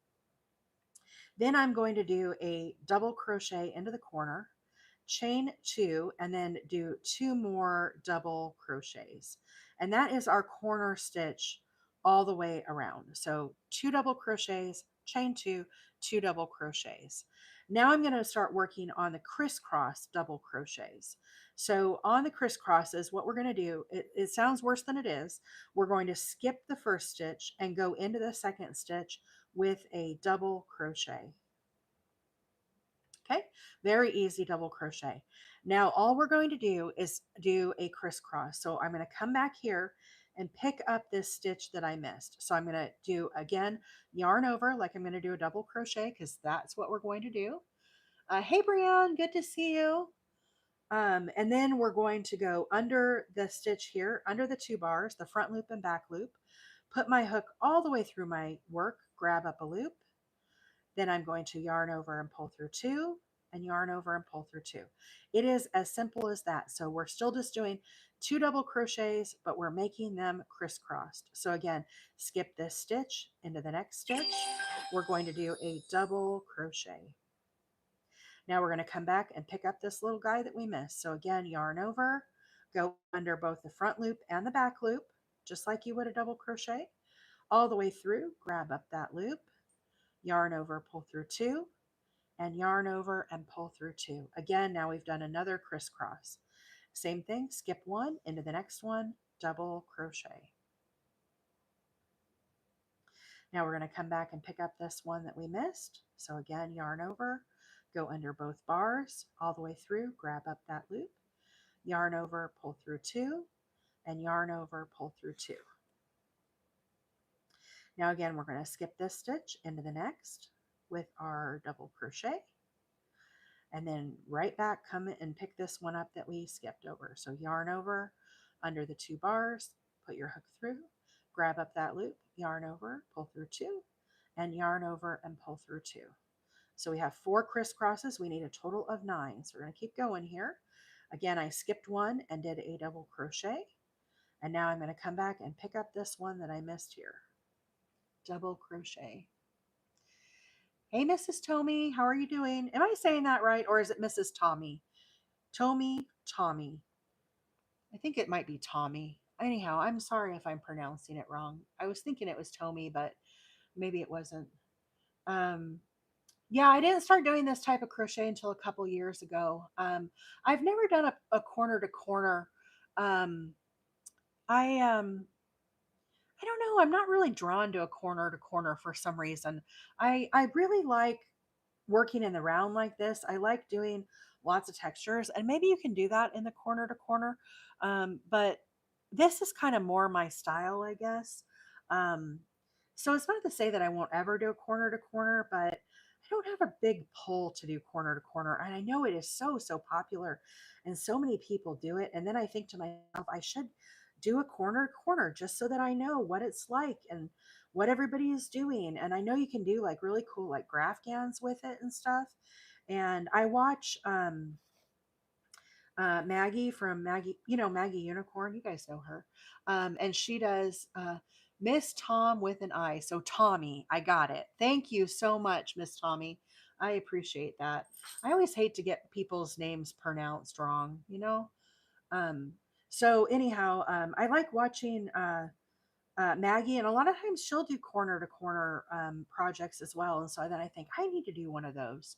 So anyhow, I don't know, maybe someday. But I started the hexagon cardigan.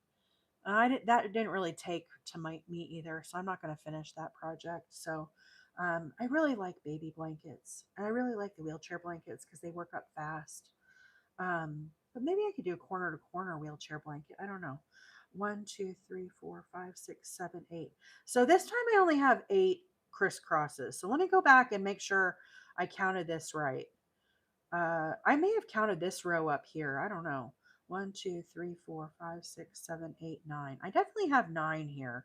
So I don't know. I don't know if I'm supposed to have 8 or 9, but honestly, guys, it feels fine with just 8. One, two, three, four, five, six, seven, 8. I don't know how I could squeeze another one in here. I'm going to go with 8 to see how it feels, how it works out. I don't think there's going to be any problems with doing only 8. So that's what I'm doing. If I have to come back and rip it all out, we all can throw some frogs up there because we'll just frog it all out together and we'll see what happens. But I'm going to go with 8 and see how that looks because I feels like 8. She DNF'd it. I don't know what that means. DNF. And shawls. To me, they're the easiest thing to do and most relaxing. I wish I knew what DNF was. I hope it's not something bad.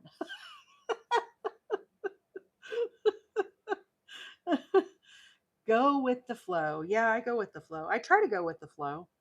Whatever my flow happens to be for the day.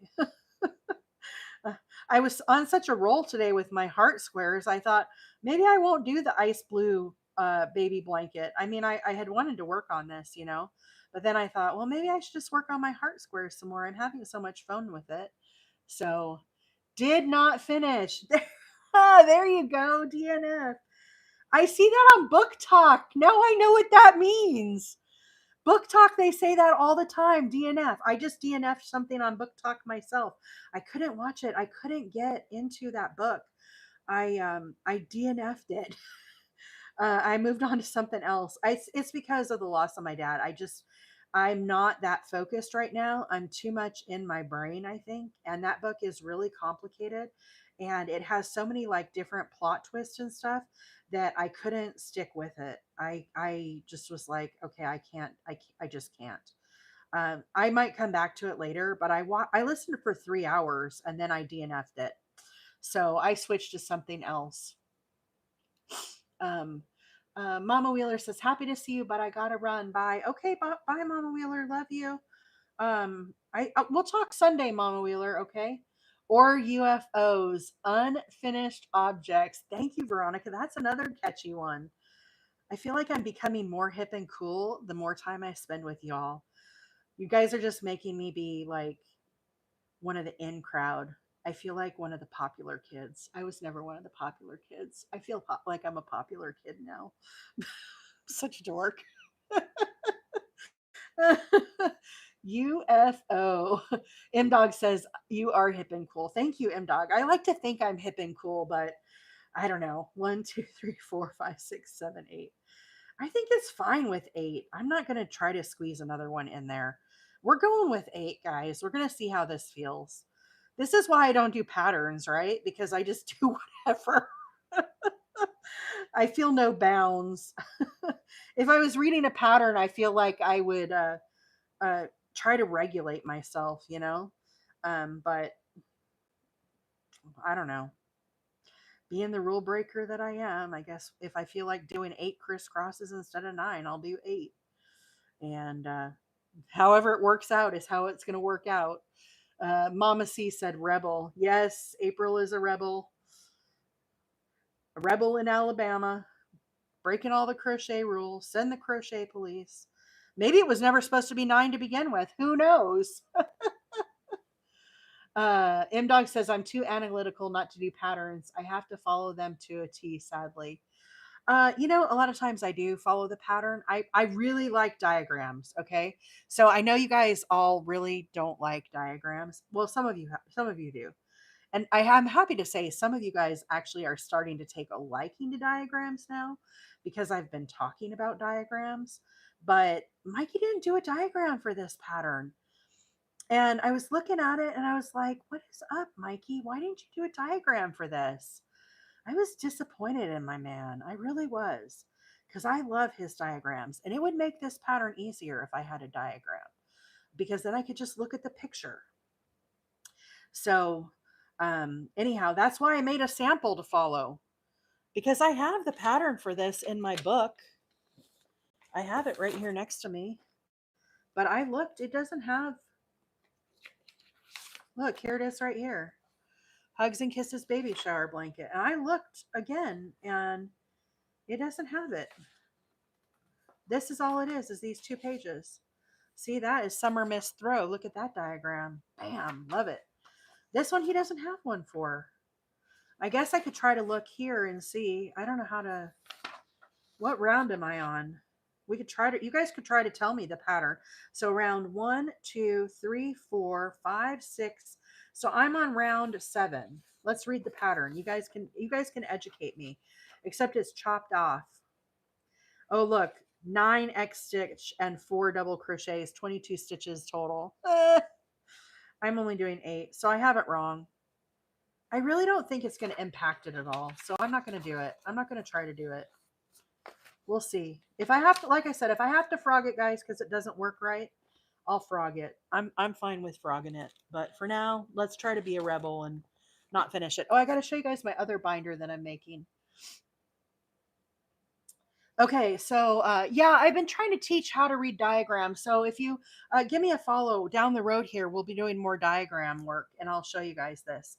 Okay, so here's my latest little binder. It's a mini binder. Now, y'all are going to think I'm crazy, more so than I already am. So you guys know I live in kind of a small town and we don't have Joann's or Michael's or anything like that. And I buy most of my yarn online. One of the challenges that I have is when I do my blankets. So, for example, on my veterans blanket, I had this red and white yarn here. You can see it's red, white, and blue. This yarn is Red Heart Americana. And I wanted to put blue with it and red with it. And what I needed to know when I bought the colors that go with Americana, because I don't have the luxury of going to Joann's and just popping in, I needed to know what color blue matched the blue. What is this navy color? Like, does this match? And so first I bought royal blue. Now this is showing up kind of over on YouTube, to blue. It is more accurate over on TikTok.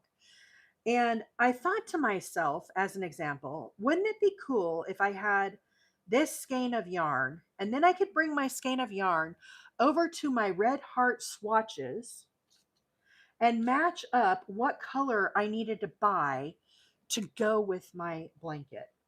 So this is my yarn swatch card. I'm going to turn it on the side here so you guys can kind of see it. I have all of my most popular yarns and I went through and I put all of the names. So my Bernat Baby Sport, I have all of these colors. I just haven't gone through and put my yarn swatches on. I have yellow, I have green, I have baby, I have tiny tulips, I have Blossom. I don't think I have Ecru, and I don't think I have Cloudburst, but I've put the rest of them on here. So now I can see the actual samples of what the colors truly look like. Here's my Karen Simply Softs. Again, I have most of the Karen Simply Soft in my yarn room. I just haven't put them on the card. But if we come over here to Red Heart, here is Americana. Then I can come over here and I can say, oh, look, Americana, it matches perfectly with soft navy. If I do royal, it's too blue. So I made this binder and I have to come back and still put my little yarn swatches on here. A lot of them I don't have them yet, but I have most of these in my room. I'm a big user of Karen 1 pound, and I'm a big user of Red Heart Super Saver. So like Cherry Red, I have. I just need to put Cherry Red onto my card here, and then I'll have it, and then I'll be able to match these up. So this is my latest Insanity project, but I think it's going to make it easier for when I'm trying to match colors and not at a yarn store, because I'll have access to my own little swatch library. So anyhow, we'll see how it goes with my little yarn swatch book. I definitely want to do all my Red Heart. I want to do all my Karen, my Karen Simply Soft.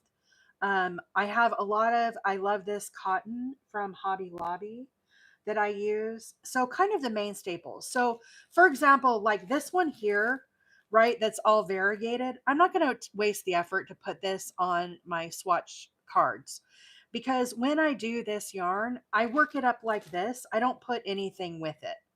So it would be kind of pointless, right? I'm not doing any color matching. But when I do my red hearts, a lot of times I'm trying to like color match and pair colors that will look nice together. And so, anyhow, that's kind of my latest brainchild. But I've been working on it for a while, and I made the cards. I did not buy this, okay, guys. I typeset it all in Adobe, and I literally went on Yarnspiration's site and I got all of the names. So I sat there for hours and typed all the names. I made myself blank spots where I could go back and add additional colors in as they release more colors. 1, 2, 3, 4, 5, 6, 7, 8. Oh, look how bad this one is off. Oopsies. Okay, let me frog this. I gotta move this over a stitch and try to bridge this gap here. It'll be fine. I'm just going to do 8. I'm not going to do 9 on this like the pattern calls for. I'm just going to move it over one stitch. You won't even know. You won't even know the difference. So anyhow, I typeset all the cards, but I still need to typeset more of the cards. Do you like Maxim brand baby yarn? Maxim, like Mary Maxim. Um, I've not used the Mary. Maybe I bought some, but I haven't used it. I might have some of the Mary Maxim in my yarn room, but I think I maybe haven't used it yet. I got, I think, a white and then some variegated colors. Um, it has a really nice feel to it. If it's the yarn I think it is that you're referring to, it feels like silky is the best way I could explain it. It doesn't feel like acrylic. It feels like silky smooth. If it's the Maxim yarn that I'm thinking. Um, so I like that baby yarn. Of course, the Bernat Baby Softie, that's going to have a card. The Lion brand, like I said, I'm not going to do the ice cream yarns. I just don't feel like I need a yarn card for that. Um, and then let's see. I said that I love this cotton. I have a lot of the 24/7 Lion brand, the DK weight cotton yarns. So I'll probably do a swatch card of that. And then I am starting to get more of the I love this yarn colors. And so I might do a swatch deck of that too. I'll just have to see. 1, 2, 3, 4, 5, 6, 7, 8. There, that looks better by moving it over one.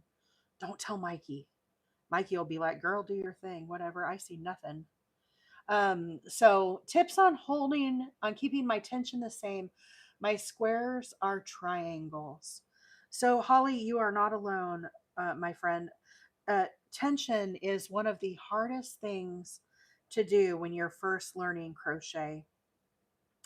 And when I first learned, the way that I tensioned my yarn, now everybody holds their yarn a little different, but I learned you wrapped your yarn around your pinky finger, and then I wrapped it around my hand like this. You can kind of see I get this little groove in my hand. And then this pinky finger would help to tension and keep this at a certain um, tension as I was continuing to work on my project. Now I just hold my yarn like this. But I do have a problem with my tension. So one of the things that I use is I use these online inline crochet hooks. And if you're new to crochet, there are two different styles of crochet hooks. There are inline hooks and there are tapered hooks. Everybody has a different hook style that they prefer. So if we look at some bigger hooks here, the one on the right here, the red hook, is an inline hook. And you can see it is the same distance from the body of the hook here all the way up to the head. This is called an inline hook. These are the ones that I use. The hook on the left is a boy hook, and this is what is called a tapered hook. And one of the problems that I struggled with when I was a kid learning to crochet, when I did the tapered hooks like this, my stitches would get tight because they'd slide up to the hook point here and they would get as small as this. And one of the ways that I learned to correct my tension was to use an inline hook like this. It is just a little different shape. Now, some people absolutely detest these inline hooks.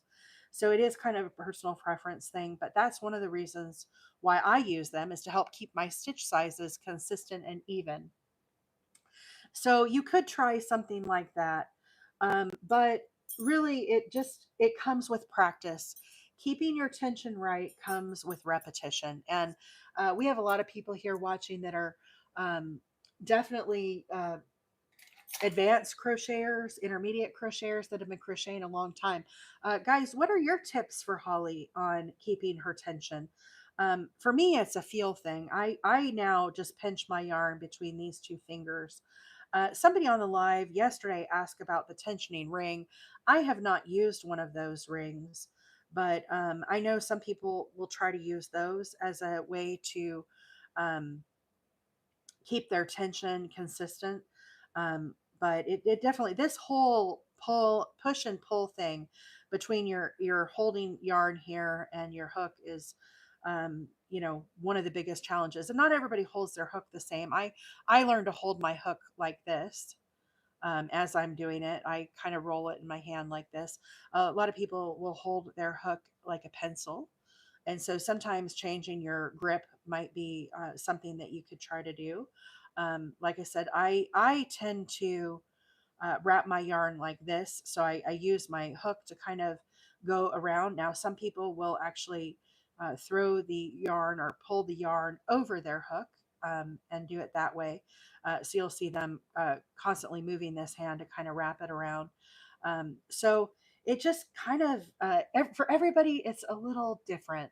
But KW Hudson said, practice, practice, practice. I think that is the biggest key that you'll hear resounding is everybody can agree it takes a lot of practice. Okay, guys, so my yarn is changing now, and it's going to this blue color that I don't want to use. So I am going to pull this section of blue out of my yarn and see if I can get this back to the aqua color that I'm using because I don't want to use this blue color. So I'm going to pull out this chunk. I'm going to snip off my aqua here. Where my scissors go.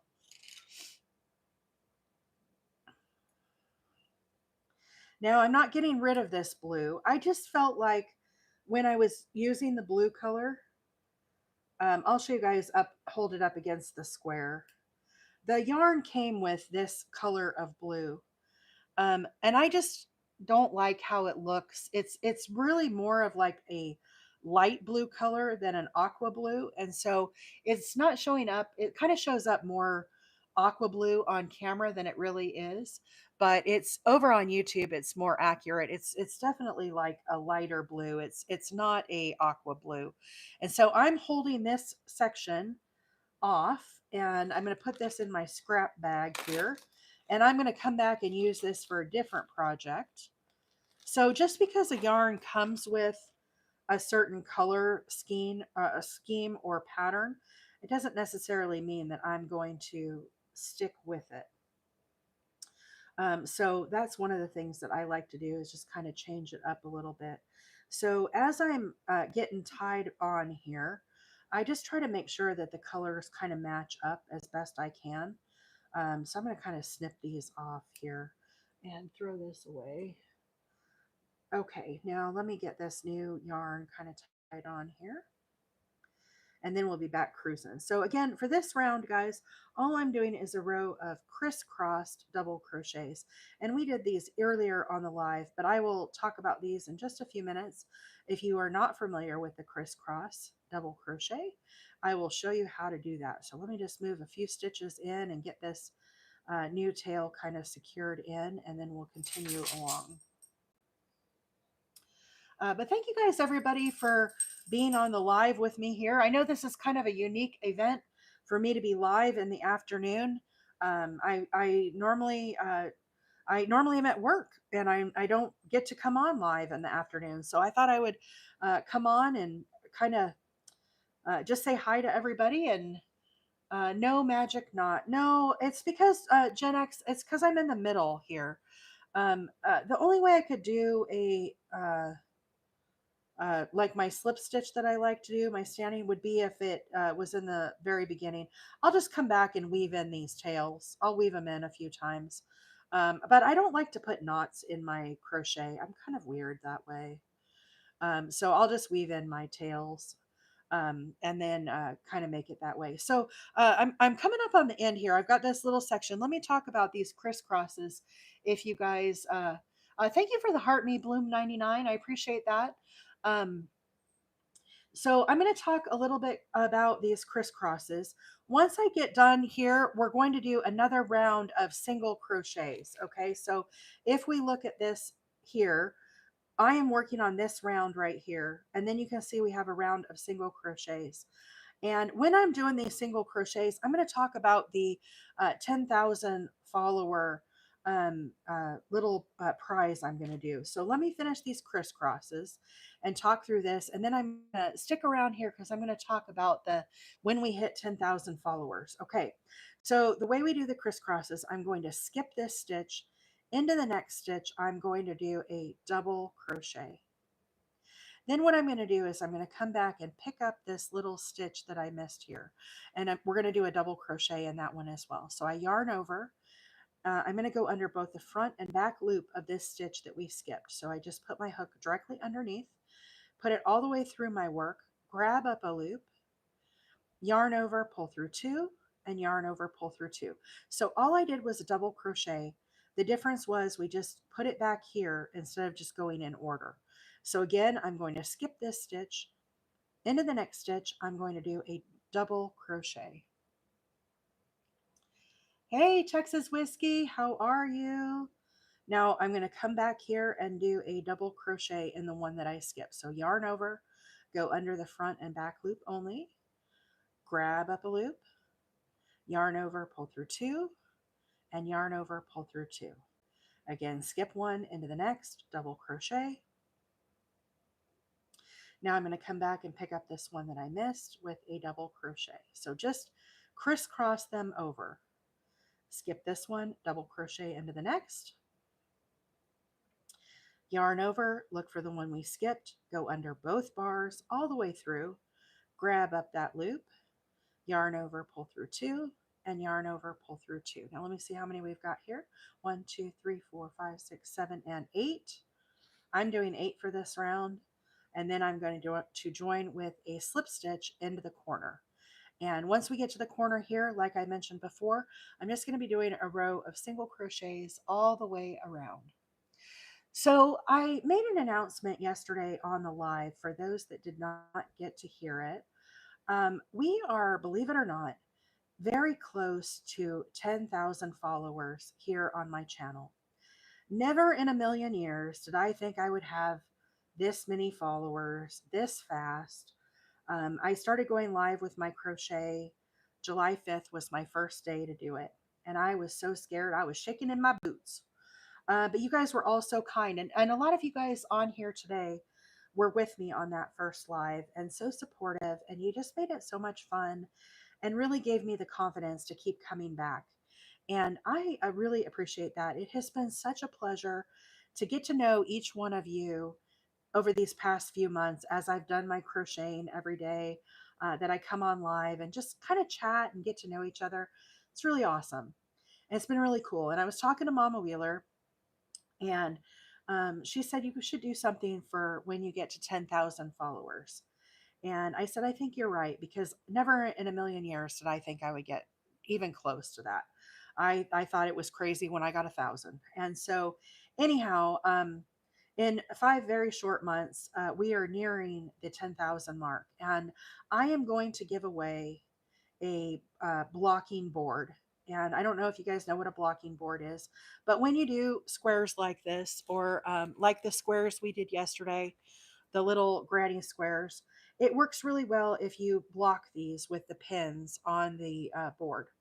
And so, what I'm going to do, I have this blocking board myself, and this is going to be a TikTok only giveaway. So, if you're watching me over on YT today, you would need to come over to TikTok and give me a follow over here as well. Guys, I'm not going to make a video to announce this, okay? I don't want to get us filled up with a bunch of spam and trolls. I just don't need that in my life, and you guys don't need that in your life either. But what I'm going to do is I'm going to make a hoorah, 10,000, yay, thank you so much, I can't believe it celebration video that just basically says thank you for the 10,000. I never thought we'd get here, or something along those lines, okay? What you'll need to do is you'll need to like the video, and then you'll need to comment on the video, and you'll need to be following me, okay? Then what we'll do, we'll leave it for like a week as you guys are making your comments. And then we will use one of those comment pickers. And I can't remember the service. Raffles, I think it's called Raffles. Um, and we'll use that to pick one comment from that video, and that person will win the blocking board. It's like a $50 blocking board. It's really nice wood. It comes with a stand. Like I said, it has all of the pins and everything with it. And I use it quite a bit. I don't block as much as I should.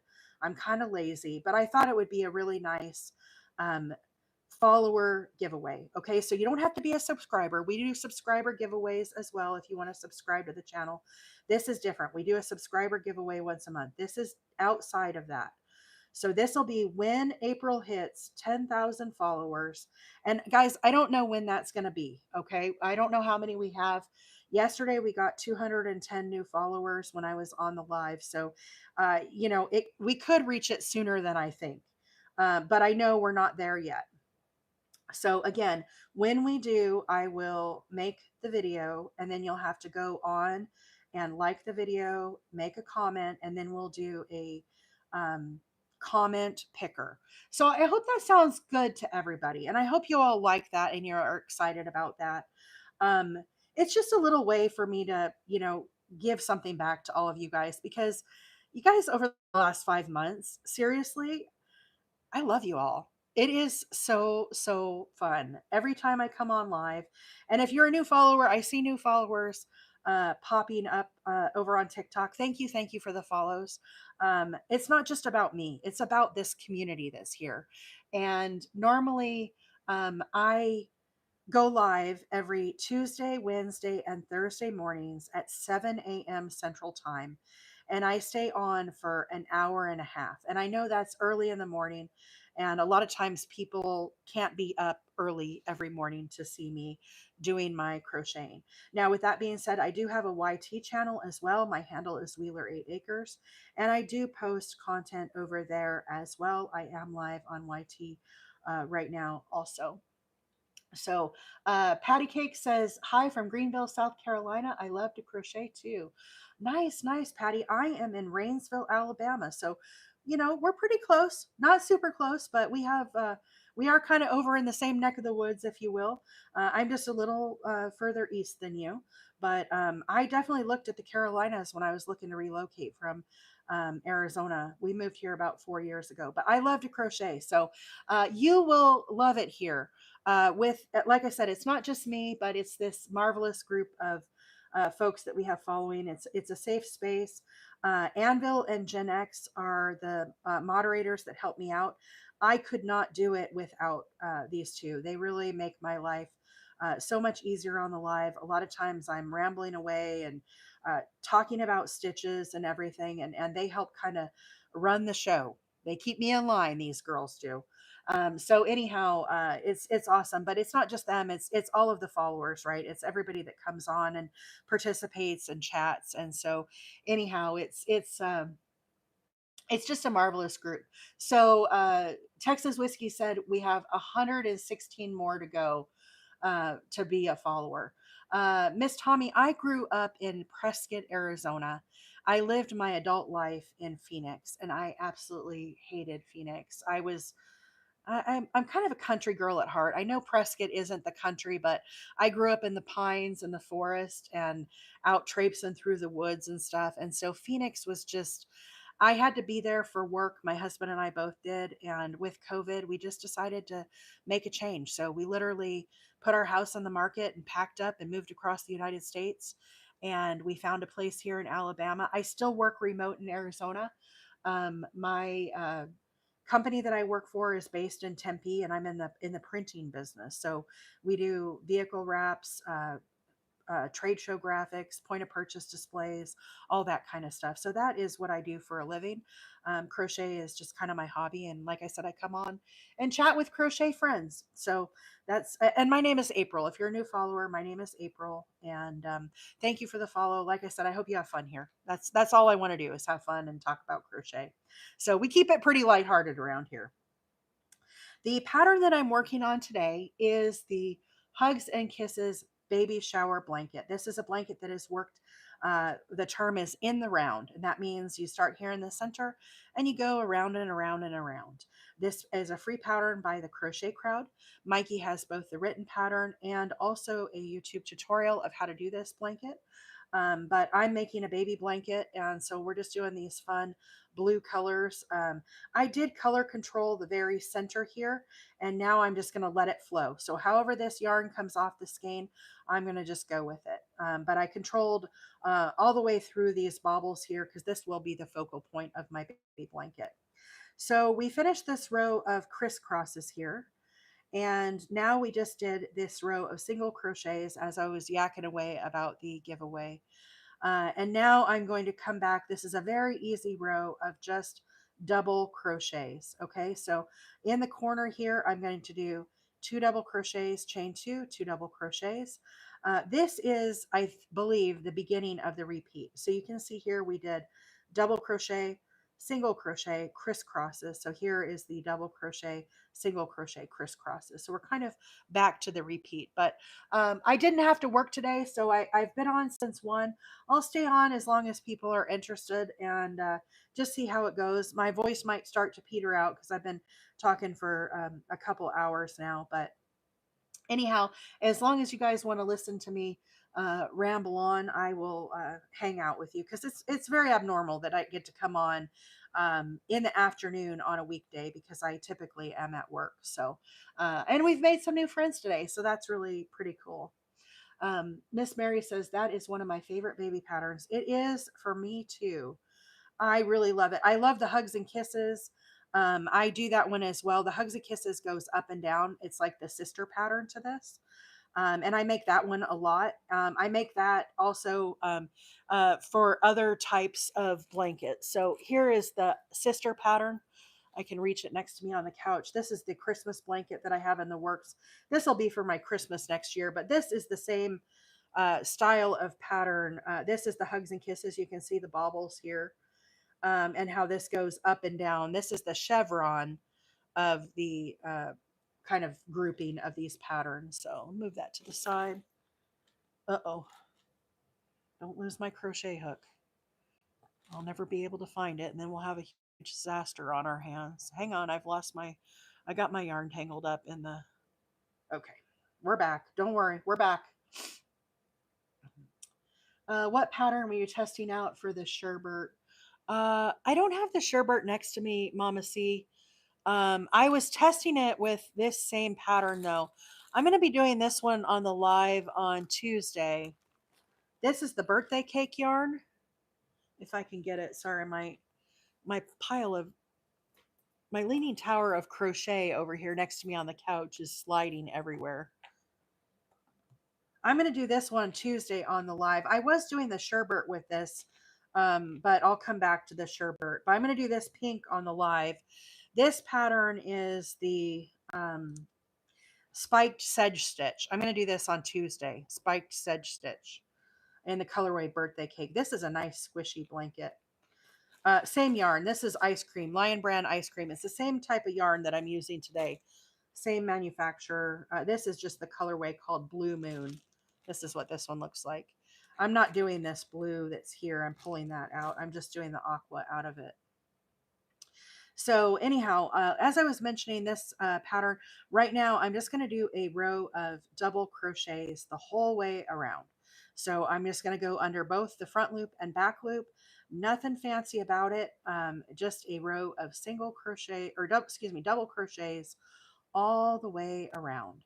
But that is one of the nice things about this pattern that I really like, and I believe why it's so popular is because you have these really cool rows of texture, and then you get these breaks where you get to do the double crochets and the single crochets, and it's kind of like a breather, so you're not like so intense on all the texture all the time. It just kind of flows, and that's why I think people really are drawn to this pattern. I know it's one of the reasons why I'm drawn to it. It's a very well done pattern, in my opinion. I think it's really fun to do. I like having where the stitches like change from one to the other.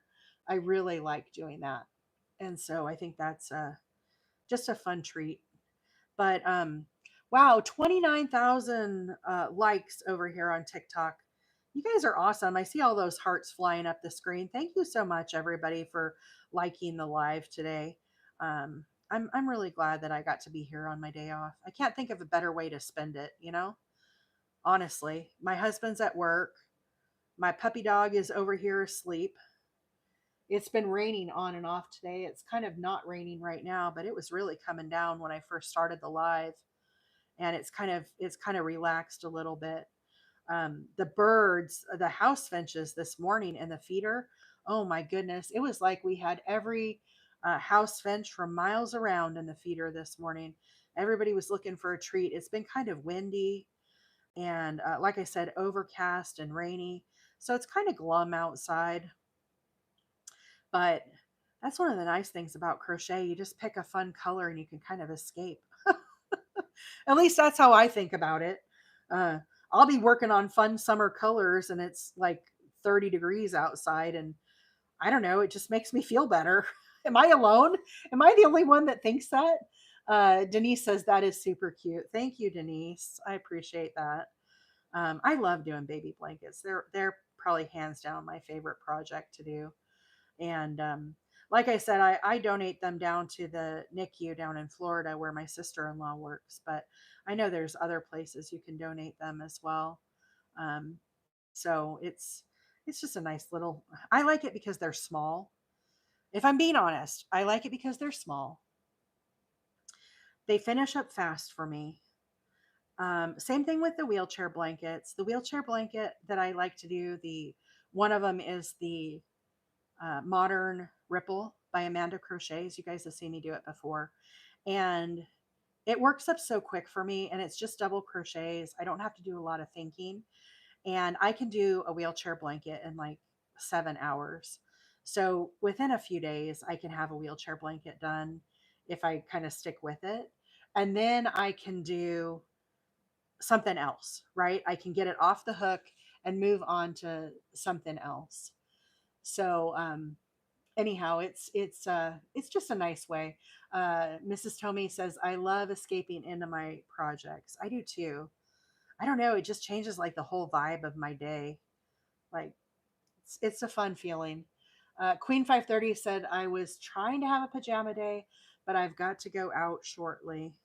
Yeah, I'm glad I don't have to go out. Although my husband may come home and be like, "You want to go out to dinner, babe? It's Friday."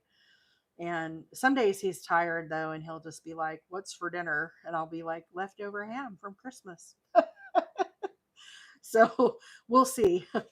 We have some leftover pasta in there from Domino's from Christmas Eve too. So we definitely have leftovers. I don't know that we're going to be going out, and since it's rainy and kind of nasty out, I probably won't have to go out Queen 30 530. So Denise said, how many squares do you need to complete that blanket?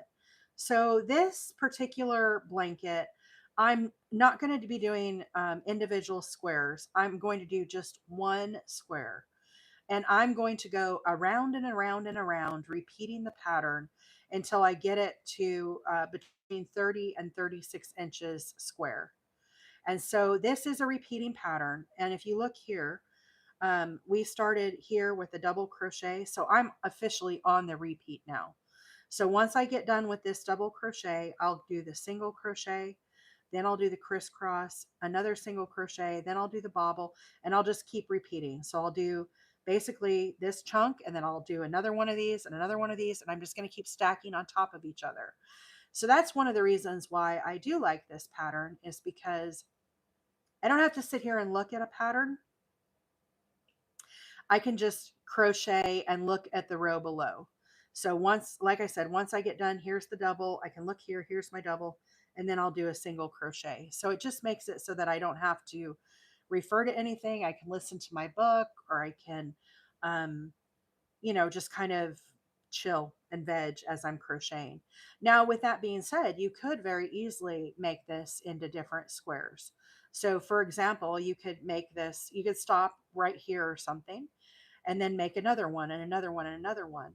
But the size that I try to shoot for my baby blankets, I try to make them between 30 and 36 inches, 30 to 30 by 36, like 30 by 36 ish. It might be 32 by 32, might be 32 by 34 if I'm doing a rectangle. It might end up being like 34 by 34, but I try to keep it under 36 inches and bigger than 30 inches, if that helps you at all. Sorry, I'm kind of getting behind on the comments here. Uh, Noelle said, I love the red, white, and green. What is it called again? What kind of yarn are you using in it? So if you go to my link tree, and you can get to the link tree from my profile. So if you're on TikTok, click up here on the little dog. A bar will fly up the bottom and you'll see the dog again. Click on the dog again. Then you'll see a little blur. That'll take you to my page on TikTok. Then from there, you'll see a little blurb about me being from Alabama. Below that, you'll see a link that says HTTPS, and then it'll say link, LINK tree. If you click on that, it has links to everything that I work on every time I come on live. And that Christmas blanket, all the links are in that link tree. But to tell you, it is the Hugs and Kisses blanket. It was originally designed as a baby blanket by Jeannie of the Crochet Crowd. And the yarn that I'm using is Karen Simply Soft, and the colorway is Harvest Red, dark sage, and white, and it's Karen Simply Soft. And there's links to both the written pattern and the YouTube tutorial, along with links to the yarn on the link tree, because I did work on that blanket a few times on the live. Now, that blanket I'm doing for myself here to have on the back of the couch. And I knew I would not get it done for this Christmas. I started on it too late. So it'll just be kind of a labor of love that I work on here and there. And honestly, I probably won't even have it ready until, Christmas of next year. But I'll probably hold it and work on the live again some more as it's a year from now, when it's more in the holiday time. And so it'll just be kind of one of those blankets that's in the works for a while. So I hope that helps answer that question. Let's see. How do I do the bobble? So I'm going to do the bobble here. I've got I have one more. I'm doing a row of single crochets. Then I'm going to do the crisscrosses. So I've got about two more rows of the bobble stitch before I get to the bobble stitch, maybe three rows. But I will be making a bobble stitch here on the live. Now, if you don't have time to stick around Anne Marie for the live, if you have to run, that's totally understandable. I do have a tutorial on my TikTok of how I do my bobble stitch. You could watch that video and maybe save it to your favorites or something and watch it when you have time. But if you want to hang around with us here on the live, I will be doing a bobble stitch here in a little bit and I will walk you through how to do it.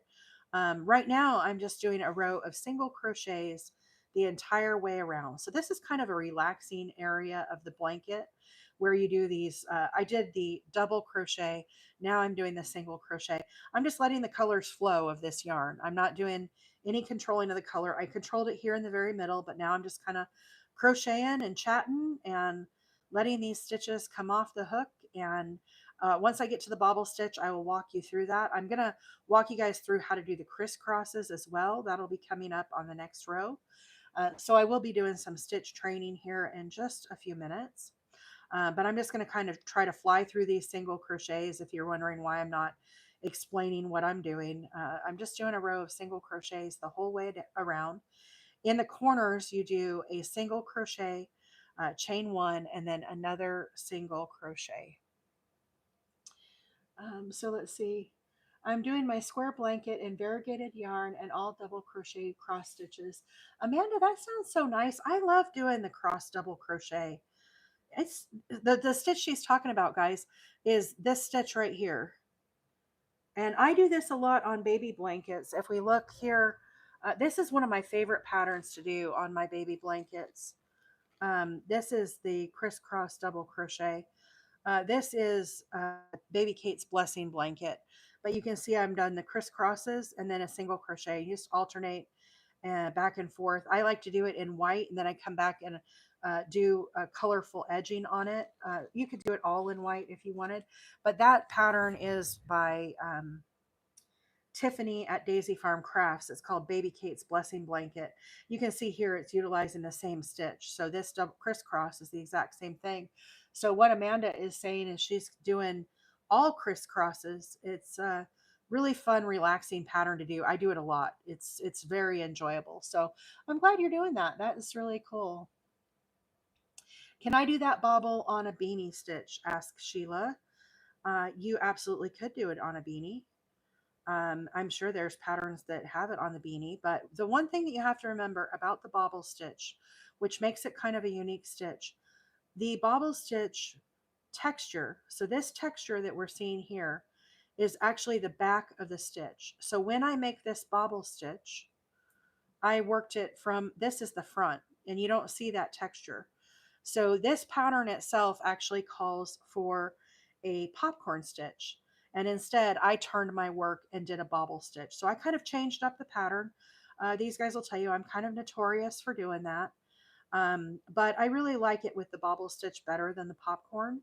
And so it's nice with the popcorn too. It's just a personal preference where I like the bobble stitch a little better. But I'm sure you could do it with a beanie. It would be a fun little row on a beanie, I think. So I'm sure you could. You could probably find a pattern over on YT. Let's see. Rena Noel said, thank you so much. That helps a lot. Okay, good. Yeah, that Christmas blanket was really fun.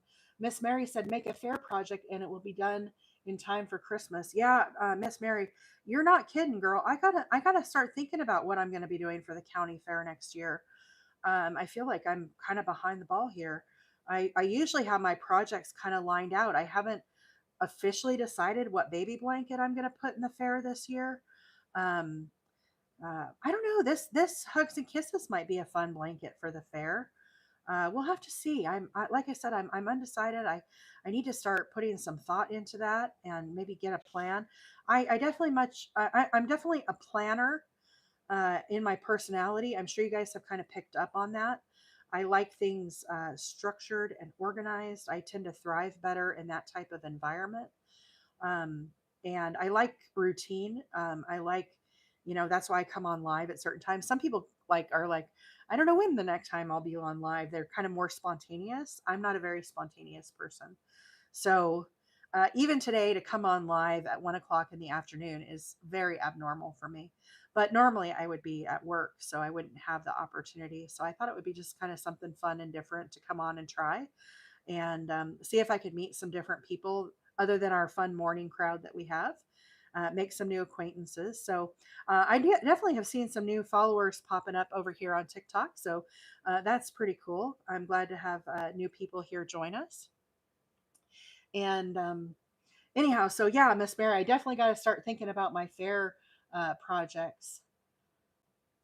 Let's see. Sheila says, I'm a beginner. Blankets are too big for me. Yeah, baby blankets are a great way to start when you're ready to dip your toe into the actual blanket world, if you will, because they are smaller. So you could make a baby blanket in, like I said, I try to keep them a little bigger than 30 inches, but they work up quicker than most blankets.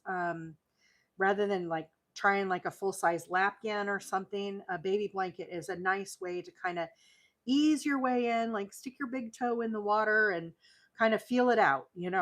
And if you don't end up liking it, you don't have as much to frog. So that's a good way to think about it too. Um, but this hugs and kisses blanket that I'm doing today, it's probably too much for a beginner. However, I do think that the Tiffany project, the Tiffany at Daisy Farm Crafts, the Baby Kate's Blessing blanket, she has a full tutorial of that over on her YT and a written pattern. And I definitely feel like that is a pretty good, if you're just wanting to do your very first baby blanket, that would be a good pattern for you to consider. Let's see. Sarah says, I like that you're scheduled. I lose interest in others that aren't. Yeah, it is. For me, it's hard to follow. So I have a lot of TikTokers that I follow, but a lot of times they come on like when I'm at work, and it makes it hard sometimes if I'm really busy. I don't have time to like watch their lives.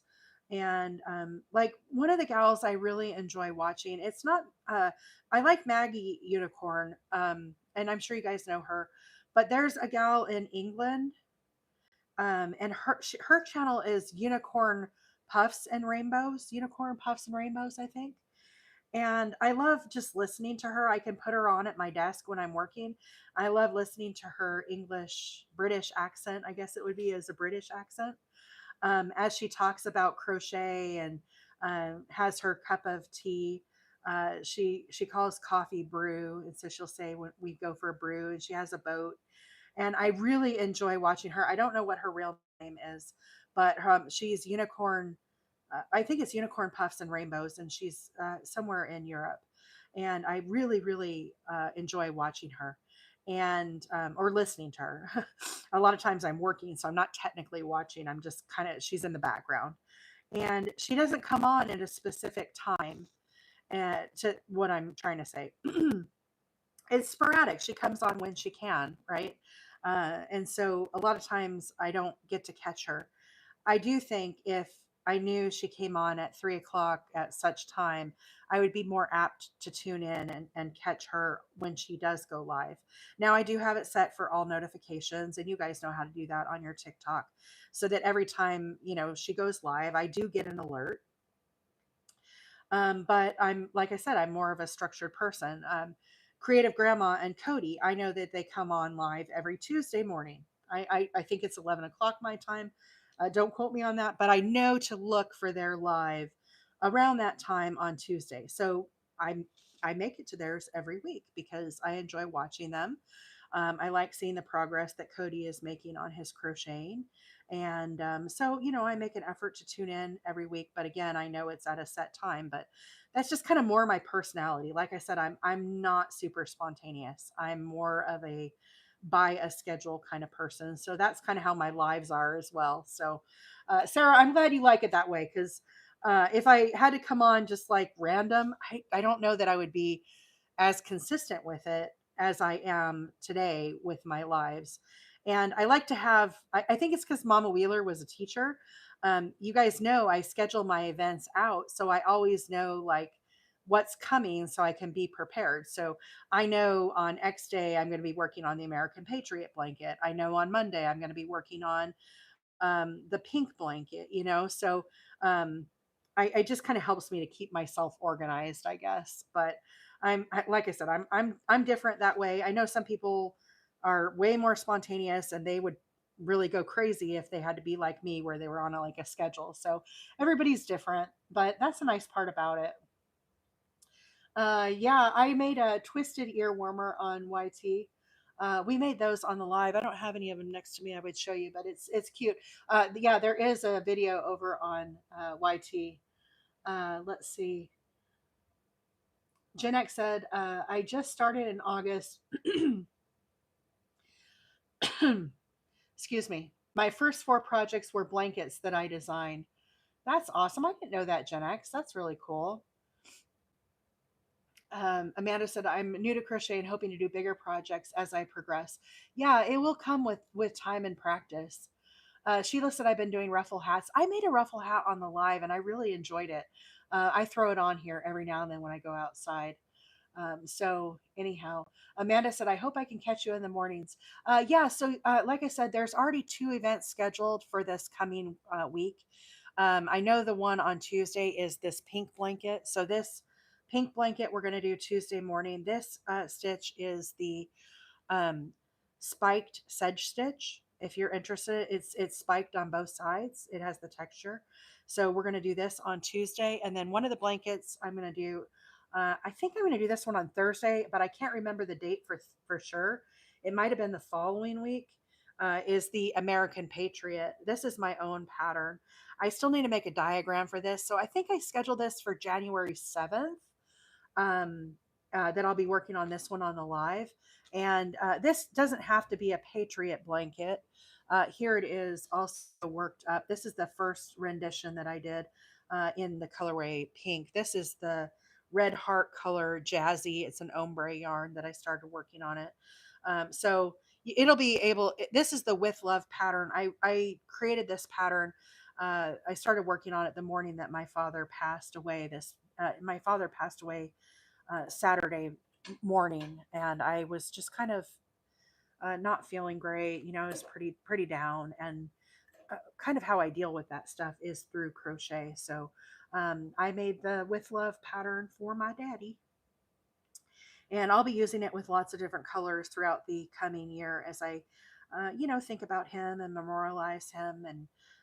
Work on veterans blankets. My dad was in the army. He was a veteran, and anyhow, it's just kind of my goal for the coming year to make, I want to make one veterans blanket a month. And that might be camouflage, it might be American flag, it might be blues or browns, whatever it might be. They might be all, they're going to be all different. I don't, I can't do the same stuff over and over again. I can do it spaced apart, but I can't do it like back to back. I get too bored with it. Um, let's see. Yeah, I don't know. Is the Discord link working? I'm not sure if it is, but guys, there is a link on the link tree. Maybe somebody could share the Discord link if you're able to. My YT is Wheeler 8 Acres, WHEELER 8, the number 8 acres. So just like my TikTok handle, and there's a link on my link tree as well for my YT. Um, I did release the heart tutorial. Now I will have that over on YT as well. It's still processing over on YT, but it is on TikTok. So the square that we worked on yesterday, this is again my own pattern. If you're interested in making the Valentine granny squares, this is available now on TikTok. And it will be over on YT as well. I just have to do some more editing on it. Amanda said the link is invalid. So let me, I don't know if I can get the link myself right now. It's kind of hard when I'm crocheting. But Amanda, if you want to check back, or whoever's looking for the link, just check back. When I hop off the live, I'll refresh it and give it a new link. For whatever reason, when I try to do the link that does not expire, it does not work. And then when I do the link that the other one, it does expire. So it's like I can't get it set up. Maybe I need to have Macy work on it. Macy moderates our Discord. She's more savvy about the Discord than I am. But for those that don't know what Discord is, what we're talking about is we have an online chat server for our little crochet group that we have.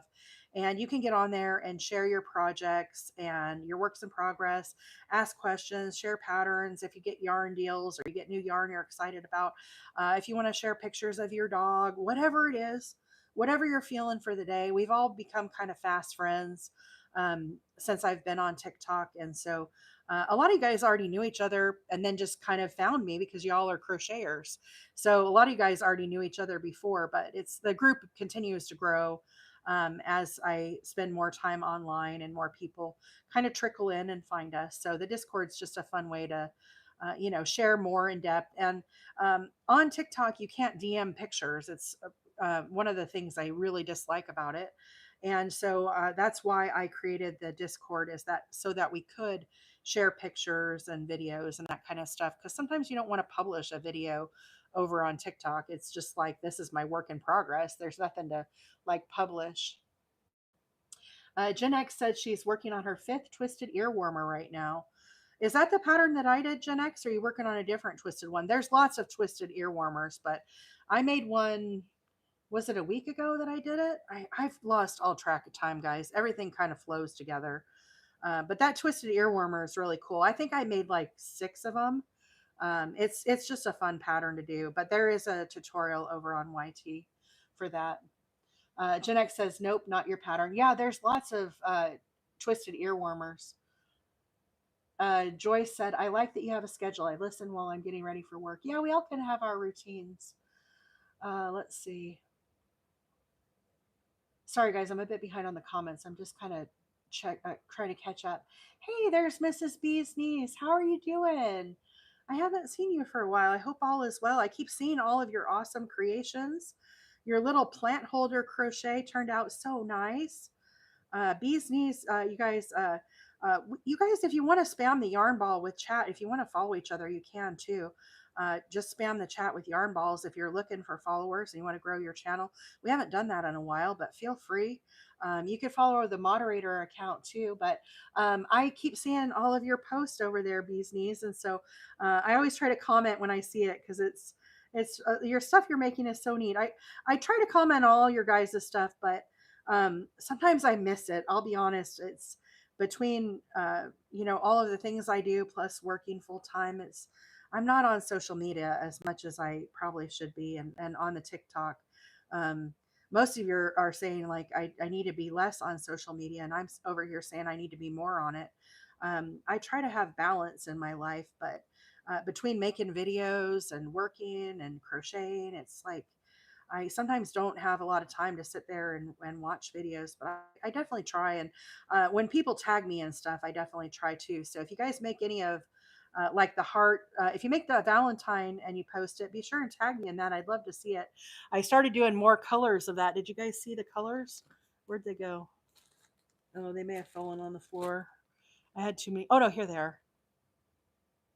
I haven't finished the white around these, but I did purple and lavender and salmon, mellow yellow, and I did a baby blue. Here's a light green. I still have to outline all these. This is what I was working on this morning, is all my little Valentine squares. And then of course we had all the reds and stuff already done, the pinks that we did.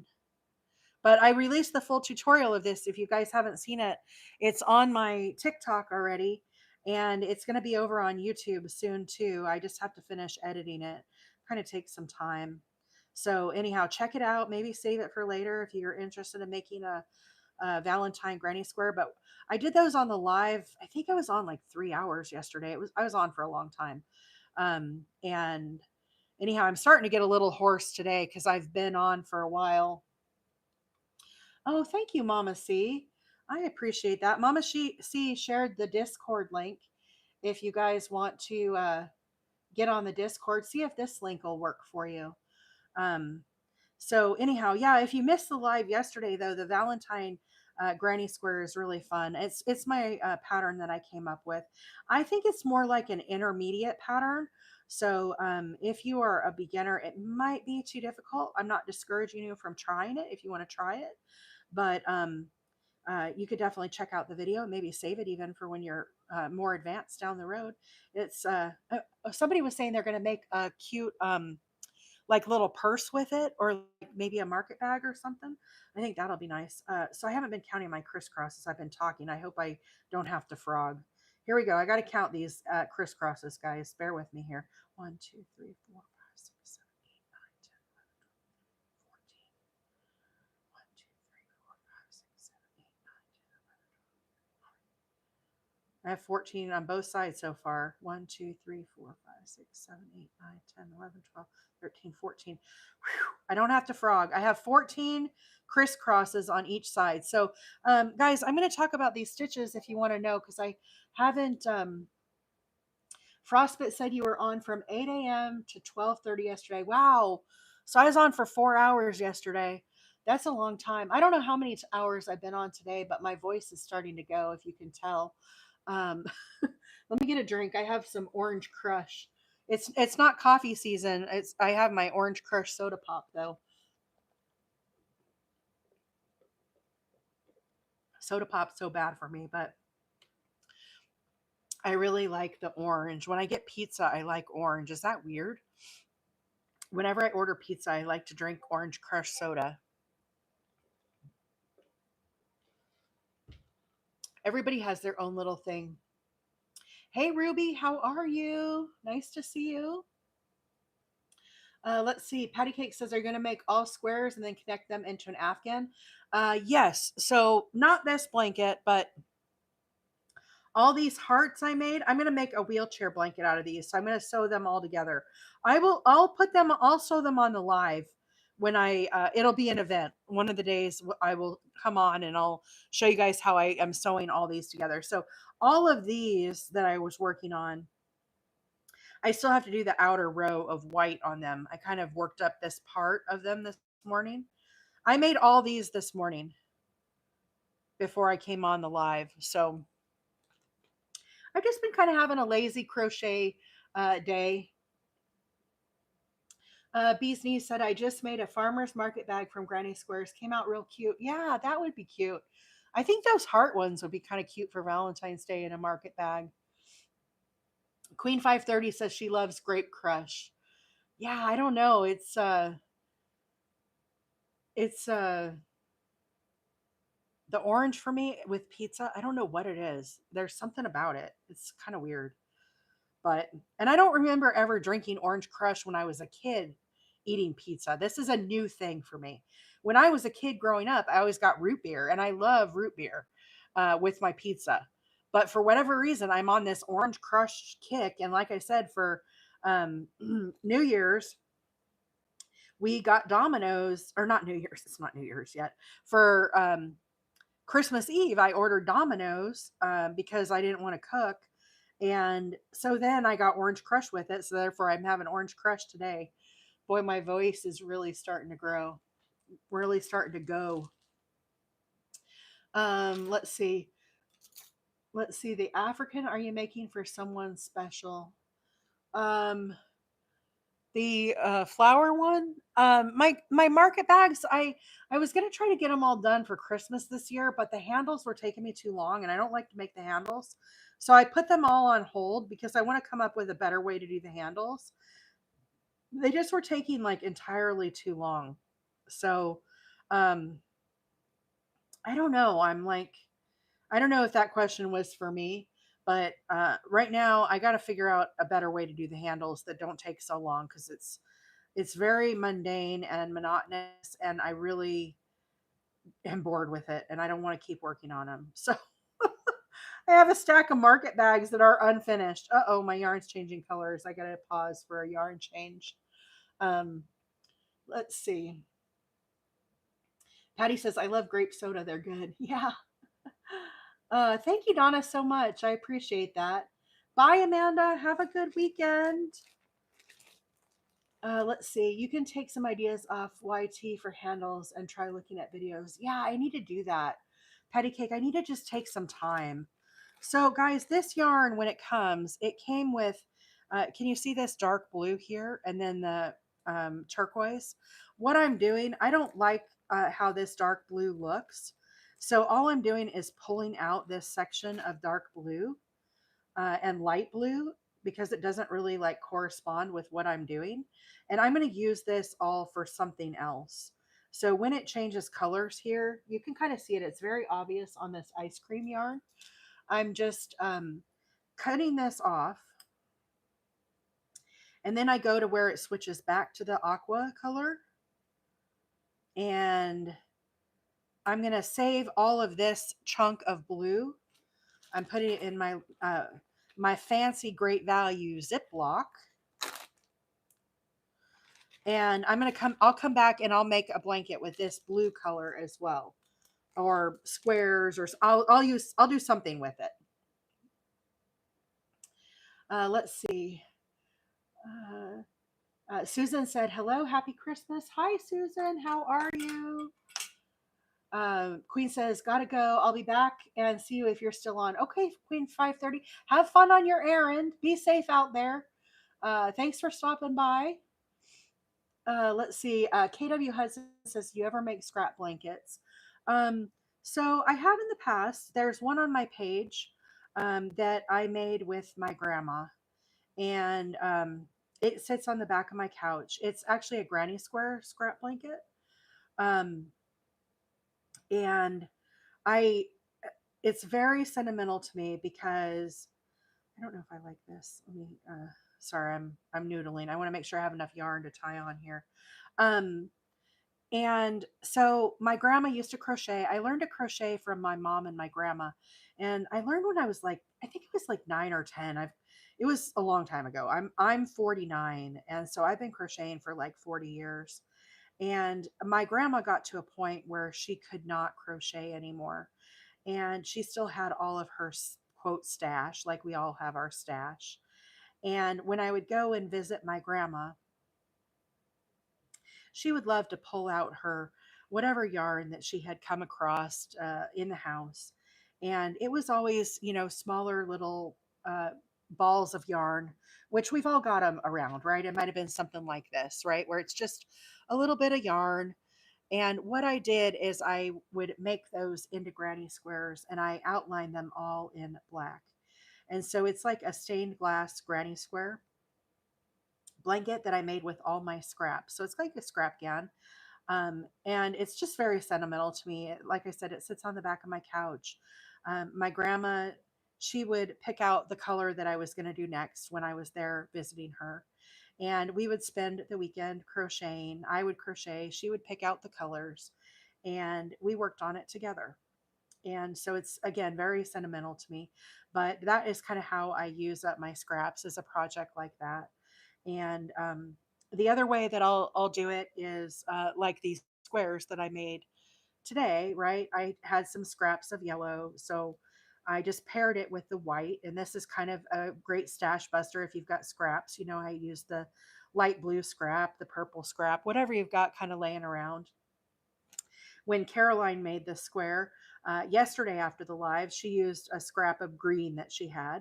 And she said she's going to just make some every time she gets a scrap. She'll make a new little square for the heart, and eventually she'll have enough for a blanket. So that's how I kind of use up my scraps. And I know other people have similar stories like that, but um, a lot of times we got into crocheting because somebody in our family did, whether it was an aunt or a mom or a grandma or a sister, maybe. And so, again, I know it's just a granny square blanket, right? Somebody might look at it and be like, oh, it's just a granny square. But for me, it'll never leave the back of my couch because it's very sentimental to me. It has just a lot of, good memories with it. And I'm sure you guys have projects and stories like that too, right? Like that's like crochet is a bond that my grandma and I had together. Like she taught me, Mama Wheeler taught me, and so um, it's just a bond that I'll always share with her. I mean, we lost my grandma years ago, but it's just such a precious. It was just beautiful, right? And so even though Is it that fancy of a blanket? No, it's just a granny square, but it is that fancy of a blanket to me. I got to count here, guys. 1, 2, 3, 4, 5, 6, 7, 8, 9, 10, 11, 12, 13. I need one more. Mrs. B's niece has got to run, got to unload chicken feed. Have a great weekend. Uh, I hope I'm so glad you got to stop by, Mrs. B's niece. It's been a while, so I'm really glad to have seen you today, and I hope you have a wonderful New Year. If I don't catch you between now and then, I'll look forward to more posts coming my way as you continue to work on your projects. Um, Mrs. Tommy says it is fancy. Yeah, it really is. I know it's like silly, but um, Mama C said errands are rat killing time here in Arkansas. Got to do some. I don't know if I'm allowed to say that on the live. KW Hudson, what a precious memory. I made a scarf once with miscellaneous granny squares for my niece. Yeah, that's cool. I think it's neat when you can use up scraps that way. Ruby said, "You are so talented." Thank you so much, Ruby. I appreciate that. Yeah, happy New Year. I hope to catch you again before New Year, but the New Year is going to be upon us here before we know it, guys. Um, okay, so we just finished our crisscross row here. So you can see here we did our double crochet. My voice is starting to go out, so I'll try to do a few more rounds. I know I've been on for a long time today, but I'll try for a little bit more before it goes out. If it starts getting too much more hoarse, though, I'm gonna have to go because I did talk for 4 hours yesterday on the live, so I don't want to overdo it. But this is a repeating pattern, so you can see here we started with double crochet. Then we did a single crochet crisscross. So here we had our double crochet, single crochet, crisscross. Now hiding under this bobble stitch. Oh, I wanted to show the bobble stitch, so maybe I'll try to do a couple more rows. But you can see here we have this row. It kind of hides a little bit under here, but this is a row of single crochets. Then we do the bobble stitch. Then we do another row of single crochets. So let me do this row of single crochets and then we'll move towards the bobble stitch. Okay, so what we're going to do here in the corner is we're going to do a single crochet, chain two, and then another single crochet. Now all I'm going to do is pop a single crochet into each one of these stitches. Okay, so just along the top here, I'm going under both loops, the front loop and the back loop, and going under both those bars. And so just doing a single crochet. And then when I get all the way around, we will do the bobble stitch, and I'll try to make it through part of the bobble stitch. And hopefully my voice won't give out between now and then. Thank you for the follow. I appreciate that. My name is April, and typically I come on live every Tuesday, Wednesday, and Thursday mornings. But today I was off of work, and so I thought I'd come on live in the afternoon. I don't normally have the opportunity since I am working until 5 Arizona time, and so this is kind of a one-off special day for me here. Susan says hydrate. Thank you, thank you. Patty Cake says you're very talented. Thank you for letting me watch this from you. I love this texture. Thank you. Oh, my pleasure.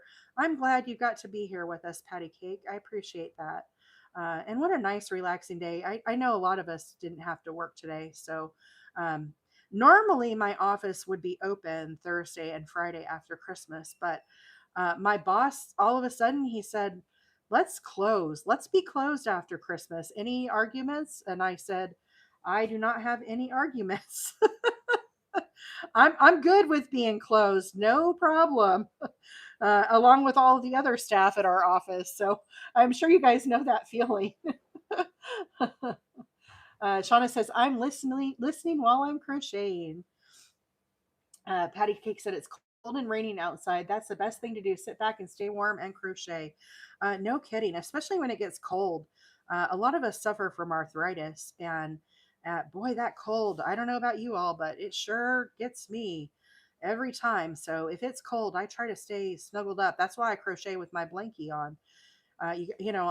Some people crochet at their desk when they go live, and I can't do that. I have to be on my couch with my blankie snuggled up. That's how I crochet. I know it's not really formal or official or anything, but um, you know, that's just who I am. So Let's see. It's muted. My microphone might have died.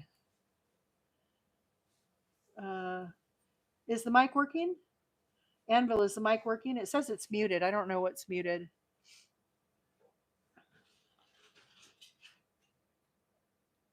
Let me try to reconnect it.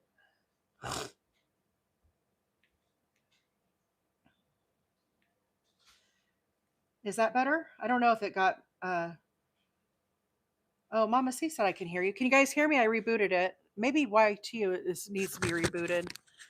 Uh, it says it's working too, but I'll reboot it. A great day for it. I really appreciate you stopping by. Shauna says, "Oh, it's my earpiece." Well, that's okay. We're all rebooted here now, anyhow. So hopefully you can hear me. Can somebody let me know if you can hear me over on YT? Since I did reboot it, I just want to make sure it's still working. If I know we have a few people watching over on YT, and I don't know if there are TikTokers that are watching or if they're people outside of TikTok. So if somebody could just give me a thumbs up and let me know if it's working.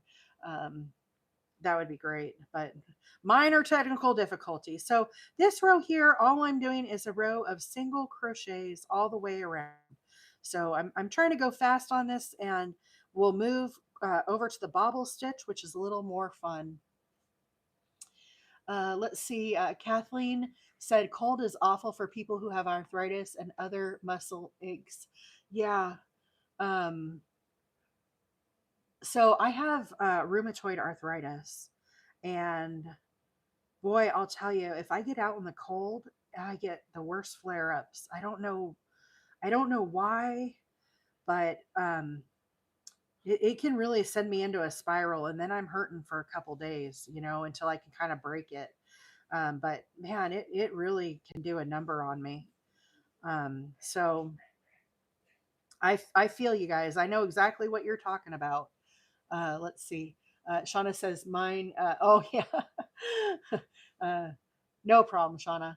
No problem at all. But we're all rebooted now. 46.8 thousand hearts on TikTok. Thank you guys so much. I appreciate that. My husband just got home. I can hear him out there in the kitchen. He must have got off work early today because I don't. Is it 5 o'clock yet? What time is it? I don't even know what time it is. It might be time for me to hop off though, since the hubby is rolling in. I told him I would be on the live, um, but normally he works till 5. They let him off early yesterday too, though, because it was very quiet. Oh, 4:57. Betty said it's raining here all day. I can hardly walk from the dampness. Yeah, that rain too. It can. It does that to me too, Miss Betty. I don't know what it is. It just. My dad and Grandpa used to say it makes me all stove up.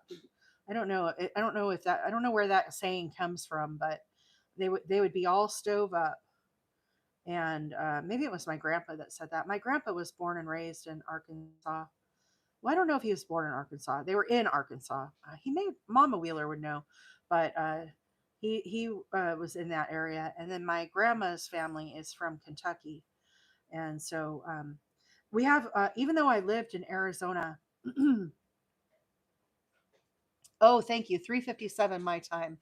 Um, so even though I lived in Arizona, we have a lot of kind of southern phrases and stuff that we say, even though I don't have a southern accent or anything, but my family is kind of from um, some of those areas, and so uh, I think that's why I say some of those things. I remember my grandpa saying some of those things. I think I picked it up from him. So anyhow, uh, oh yeah, you were born in Arkansas. I can't remember if I can't remember if my grandpa was born in Arkansas. I think he was from. Is there a place called Lafayette? My mom knows all the genealogy really, really good. She did like all of it, and I'm not very up on it. And I told her at some point, like when I'm ready to retire and stuff, I would get more into the genealogy. But doing the genealogy takes a lot of time. And right now I just don't have the time to spend on it. But I think it's Lafayette. Hey JC Math, how are you? Um, yeah, I'm under a blanket too, my electric blanket. Kimberly said, "What part of Kentucky did your grandparents live in?" Um, Again, I don't know in Kentucky. I'll have to ask Mama Wheeler. Um, but I know there was men in the family who worked. They worked whiskey. So what's the big whiskey in Kentucky? Is it the turkey one? Wild turkey? Is that in Kentucky? They worked somewhere that was near the big whiskey place. So wherever that is at, because the men worked there, I know that much. Uh, Jack Daniels, that is in Tennessee. That's closer to us. Jack Daniels is in, um, oh gosh, I'm drawing a blank. Lynchburg, Tennessee. That's about maybe 2 hours from us, I think, where I'm at in Alabama. Kimberly Crab Orchard was where they're from.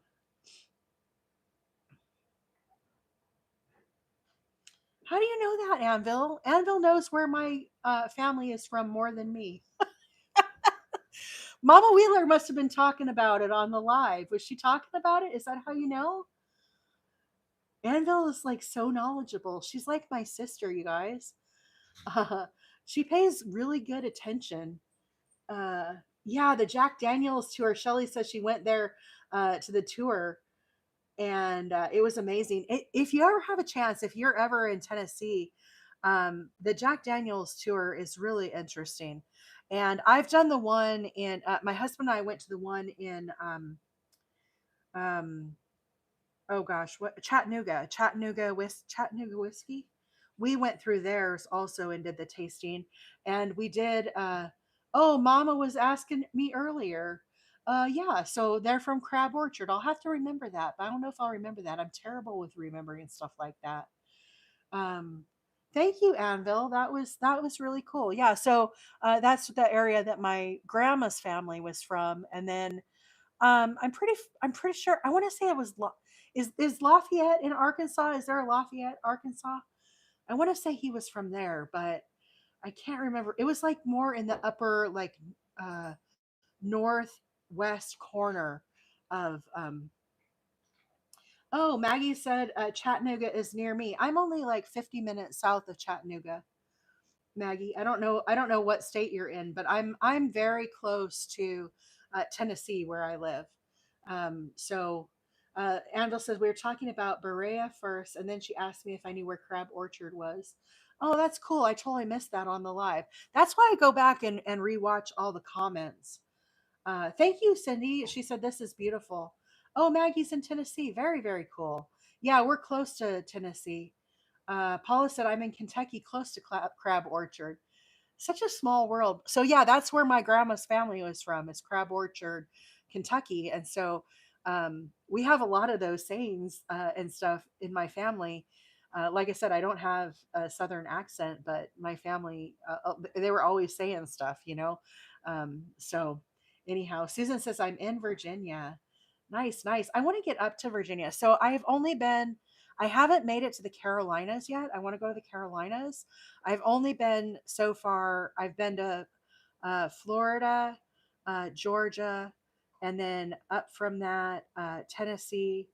And that's as far as I've gone. Now, my husband has gone farther because he's a truck driver.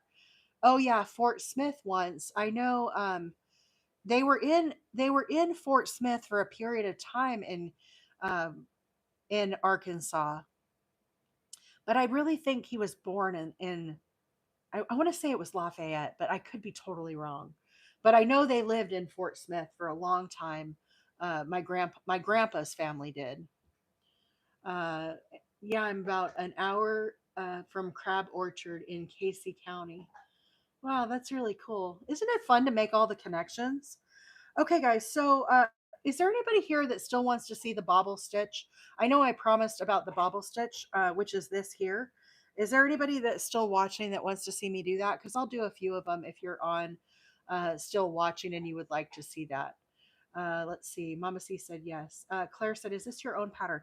It is not. This pattern is the Hugs and Kisses baby shower blanket. This is a pattern by the Crochet Crowd, and it's a free pattern. There's a written pattern and also a YouTube tutorial. Um, okay, it looks like everybody wants to see the bobbles, so no problem. This pattern, where you see the bobble stitches here, it actually calls for a popcorn stitch. And I prefer this with the bobble stitch. The sister pattern to this is called the Hugs and Kisses blanket. The Hugs and Kisses blanket is a chevron blanket. A chevron is the one that goes up and down like little V's, like Charlie Brown's sweater, if I'm allowed to say that. And it goes up and down. Okay. And so there's two different versions of this. There's actually three because there is one that is worked in straight lines as well. And that is called Little Boy Blue. Okay. So this is all of them are very famous patterns by the crochet crowd. As I mentioned, this row typically calls for a popcorn stitch. When you do the Hugs and Kisses, it is a bobble stitch. And the reason why this pattern does not utilize a bobble stitch is because the bobble stitch, the texture goes to the back. So the way that I worked this row of bobble stitches, forgive my tails here, guys, this is the front of those bobble stitches. The texture, as you can see, all goes out the back. So if you want to do a bobble stitch instead of the popcorn, again, you don't have to. This is just how I do it. You could just do the popcorn. But the way that I do it is I simply turn my square. Okay. I turn the blanket around. And now this kind of crosses here. I kind of pull it off here to the side. And I start working back into this corner and I do a half double crochet. And I just kind of wiggle this stitch over and get it to, I kind of force it over to the side. Then I do another half double, chain two, and then two more half doubles. So that's our corner for each side of this bobble row. Two half doubles, chain two, two half doubles. Now, when you look at the bobble stitch, if you were to do a bobble stitch right on top of each other, these would all run together and you would not see this texture in between them.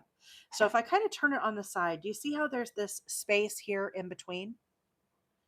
This is created because in between these bobble stitches, you can see I have two half doubles in between.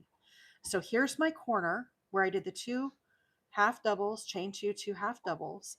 Then I do another half double. Then I do the bobble. And then in between, I'm going to do those half bobbles. That will give this space in between and make these really cute and defined. So here we go. First stitch out here, we need to do the half double. Okay. Now we're ready to move to the bobble stitch. Now, everybody gets a little frightened by the bobble stitch when they first start doing it. I'm going to break this down and make it really easy for you. And I also have a tutorial on my TikTok of how to do this, okay? But you're basically going to make like you're doing a double crochet. So I wrap my yarn around my hook. I go down into the stitch here. I go under the front loop and the back loop. I draw up a loop just like I'm going to do a double crochet. I've got 3 loops, yarn over, pull through 2. Now here's where the magic happens. Do not finish this stitch. You just hold this. And now I'm going to start a second double crochet right down into this same stitch. So again, yarn over, go down under that stitch, grab up a loop, and again, yarn over, pull through 2, and again, not finishing it. So now you can see I've got 2 unfinished. We need to do this a total of 5 times. Okay, so here's number 3. Make like you're doing a double crochet, grab a loop, pull it through, holding. Number 4, grab up that loop, yarn over, pull through 2, again, holding. And here is number 5. Okay, so again, pull through 2. And now we look at our hook here. We've got the original starting loop that we had. Then we have 1, 2, 3, 4, 5 unfinished double crochets here on our hook. Then what I tend to do is I will take my middle finger and my thumb and I will kind of squish these stitches here, because what I'm going to do is I'm going to yarn over and I'm going to go underneath all of these stitches in one fell swoop. I pull it through and it kind of makes this little basket shape. And what that does is it puts the texture out the back side. Now immediately I'm going to move to those half double crochets that we need to do in between the bobble stitches. So into this stitch, I'm going to do a half double crochet, and into the next stitch, I'm going to do a half double crochet. Okay, so there's our little space. Here's our bobble stitch that we just did. You can see how it's puffing up. And we're going to do another one. So same thing, make like you're going to do a double crochet. Go under those 2 bars, grab up a loop, yarn over, pull through 2. Again, holding, do not finish. And make a total of 5 of these. Here's number 2. Grab up that loop, yarn over, pull through 2. Holding. Here's number 3. Grab up that loop, yarn over, pull through 2. And number 4. Again, holding. And here's the last one, lucky number 5. Right down into that same stitch, grab up that loop, yarn over, pull through 2. Now you can see again, we had our starting loop. You can count these 1, 2, 3, 4, 5. So now we have a total of 6. I kind of pinch this here to hold it, and then I yarn over and I go underneath all the stitches. So again, there's that another little basket shape, and immediately move to a half double crochet, and into the second stitch, again, a half double crochet. So now you can see we've got 2 bobbles here. Here's the second one, and you've got the little space in between.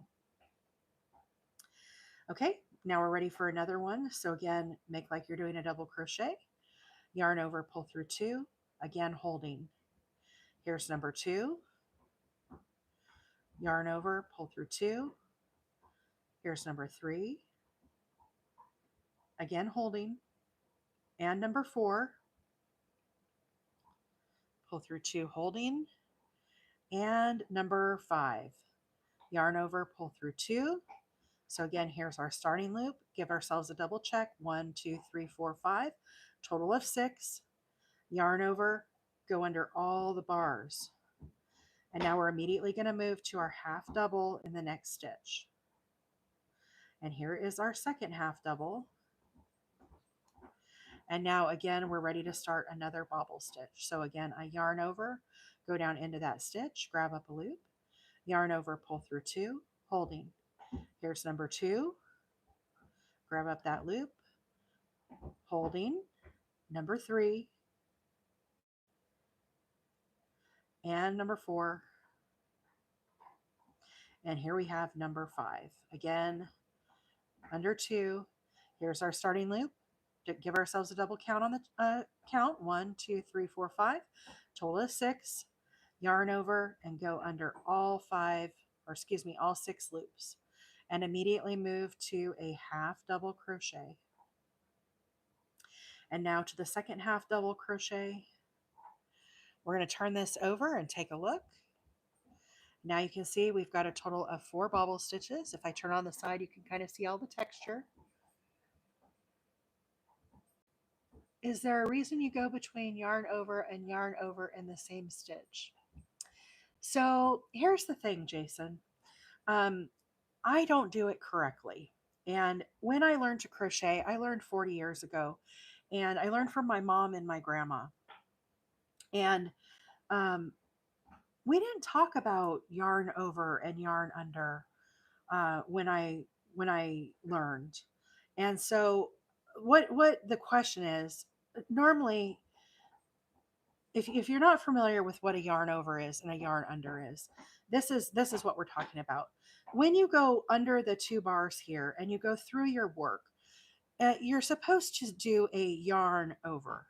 And the way you do a yarn over is the yarn goes on top of your hook, and then you pull a loop through, and then you finish this stitch.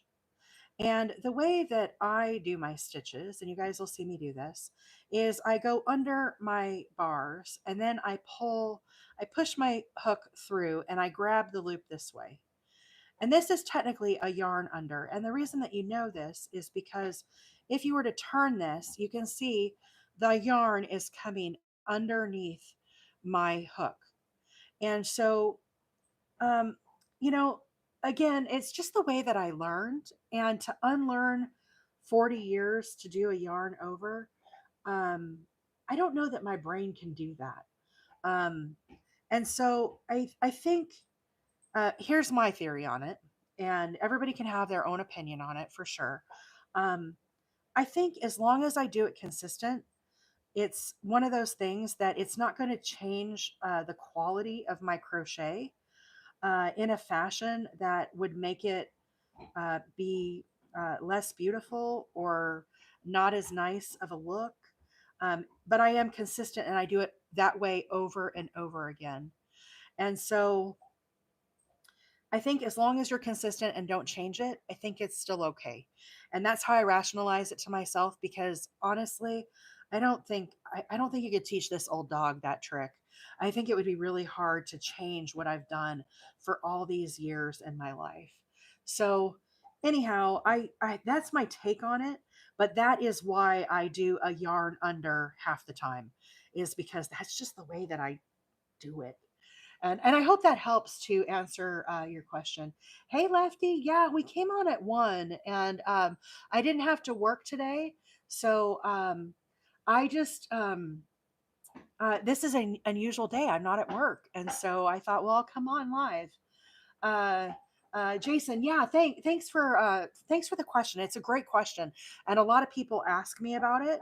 A lot of people are new to crochet and they don't catch it. So clearly, Jason is a savvy crocheter because you very quickly picked up on that. And I do it with all my stitches. So even when I do my half doubles, you can see anytime I go under like this, I always grab it like this, and it just is one of those things like I crochet quicker that way, and I've just done it for so many years. So anyhow, I really don't know if I could ever change. And it was really funny because I only started coming on live in July. For those that don't know, and if you're a new follower, thank you for following. My name is April. And like I said, coming on live is very new to me. I've like crocheted all these years, but I never gave it any thought. I just crocheted, you know. And when I started coming on live, I started to get that question. And I had to sit down and I had to really analyze how I was doing my crochets to number one, understand what the question fully was that people were asking me, and then to be able to explain both ways and articulate why it is what I do, and why it's quote wrong. Um, but you know, again, I think I've mentioned this before. I don't think there's really any rules in crochet. I think as long as you're consistent and do how it works for you, then I think it's one of those things that it's okay. I think I get a free pass on it, I guess, and that's how I kind of justify it in my mind. And whether that's right or wrong, I don't know, but that's definitely how I think about it. So, anyhow, I hope that makes sense. Oh, is Karen back on? Hey, Karen. Mrs. Tommy said 50K. Awesome, awesome. Thank you, Claire. Claire said it's beautiful. I appreciate that. Um, Karen said it's just like it's just the way we were taught, like holding your hook with a pencil or a knife hold. Yeah, so I hold my hook like this, which I guess that's a knife hold. That's how I do my knife. A lot of people will hold their hook in a pencil grip like this, and there's nothing wrong. You know, some people do it this way, some people do it the way I do it. There's no right or wrong as far as I'm concerned. Um, some people will do their yarn like this, and some people will physically place their yarn with this hand over their hook. Who's to say that the way I do it versus placing the yarn over with your hand is incorrect or wrong? You know, I would just make the argument that both ways are fine. You have to do what is comfortable for you. And it is a beautiful thing that we have social media and this platform and YT and all the other stuff that we watch. Um, because, like I said, 40 years ago, there was no internet, there was nobody to watch, there was grandma and mom. And like I said, we never had discussions about this. So, Karen said, none of it is incorrect, just be consistent. Yeah, that's perfect, Karen. I agree with that. And like I said, I'm not an expert crocheter. I don't profess to be. I just get on here and do my crocheting and crochet with my friends. But nothing that I do is necessarily correct or right or wrong or any of that. So, um, like I said, I'm doing this pattern that doesn't call for a bobble stitch, and here I am doing a bobble stitch. it calls for a popcorn, but I changed it up because that's the way I roll. So I know a lot of you guys are used to that. I saw somebody's calling the crochet police on me. Who's calling the crochet police on me? Let's see. I thought crochet was becoming a dying art until social media. Yeah, I mean, I think crochet has always been around. I think people just didn't necessarily share it because there wasn't any method to share it other than with family and friends. Now, obviously, I enter stuff in the county fair along with a lot of other people and stuff, but I do think that social media has really boosted the amount of crochet that's being done and fiber arts in general, right? Um, Today, I got a beautiful gift from one of my customers. She's one of my friend customers and from Arizona. The UPS guy dropped it off, and I opened it, and it is this beautiful cross stitch. I'll try to show you guys on the live on Tuesday. I didn't bring it over with me, but she did this beautiful. I believe it's counted cross stitch. I didn't have a lot of time because I was coming on the live when I got it, and um, she put on there Wheeler 8 acres, and it has little birds and all this pretty grass and stuff that she did, and so I think it's really cool because I think now with social media, we have more of a presence on social media and are able to see a lot of that work. Now, the whole coming on of AI, of course, is one of those things like I don't know about all that. My friend posted the other day, guys, I'm going to stop on the crochet right here because I'm going to be getting off the live here. But those are your baubles. I hope that helped with your bauble stitches. So anyhow, um, she reposted a video that was like a crochet plant, and I looked at it, and she's not a crocheter.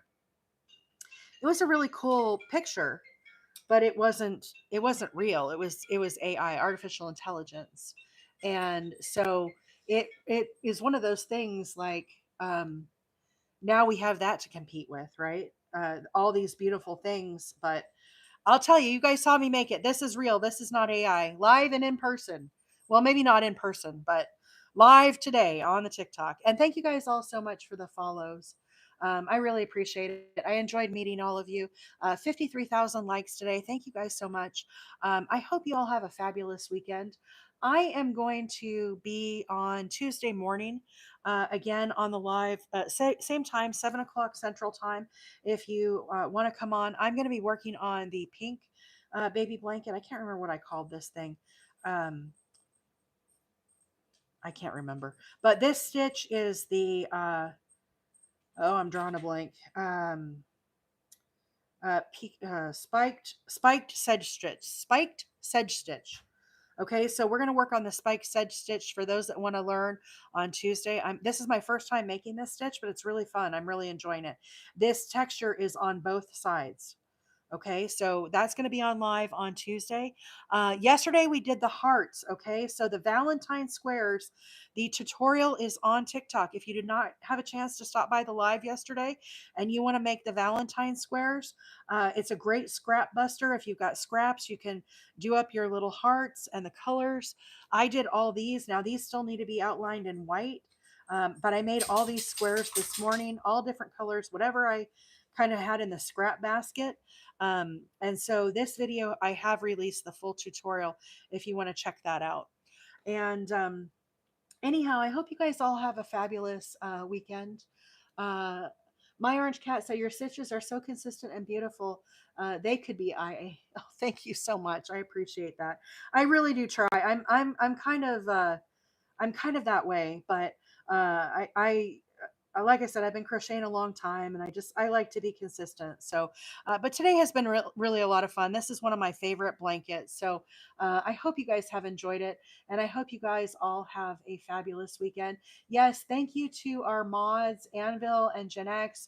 You ladies are amazing, and we appreciate you all so much. And thank you each and every one of you for being on here.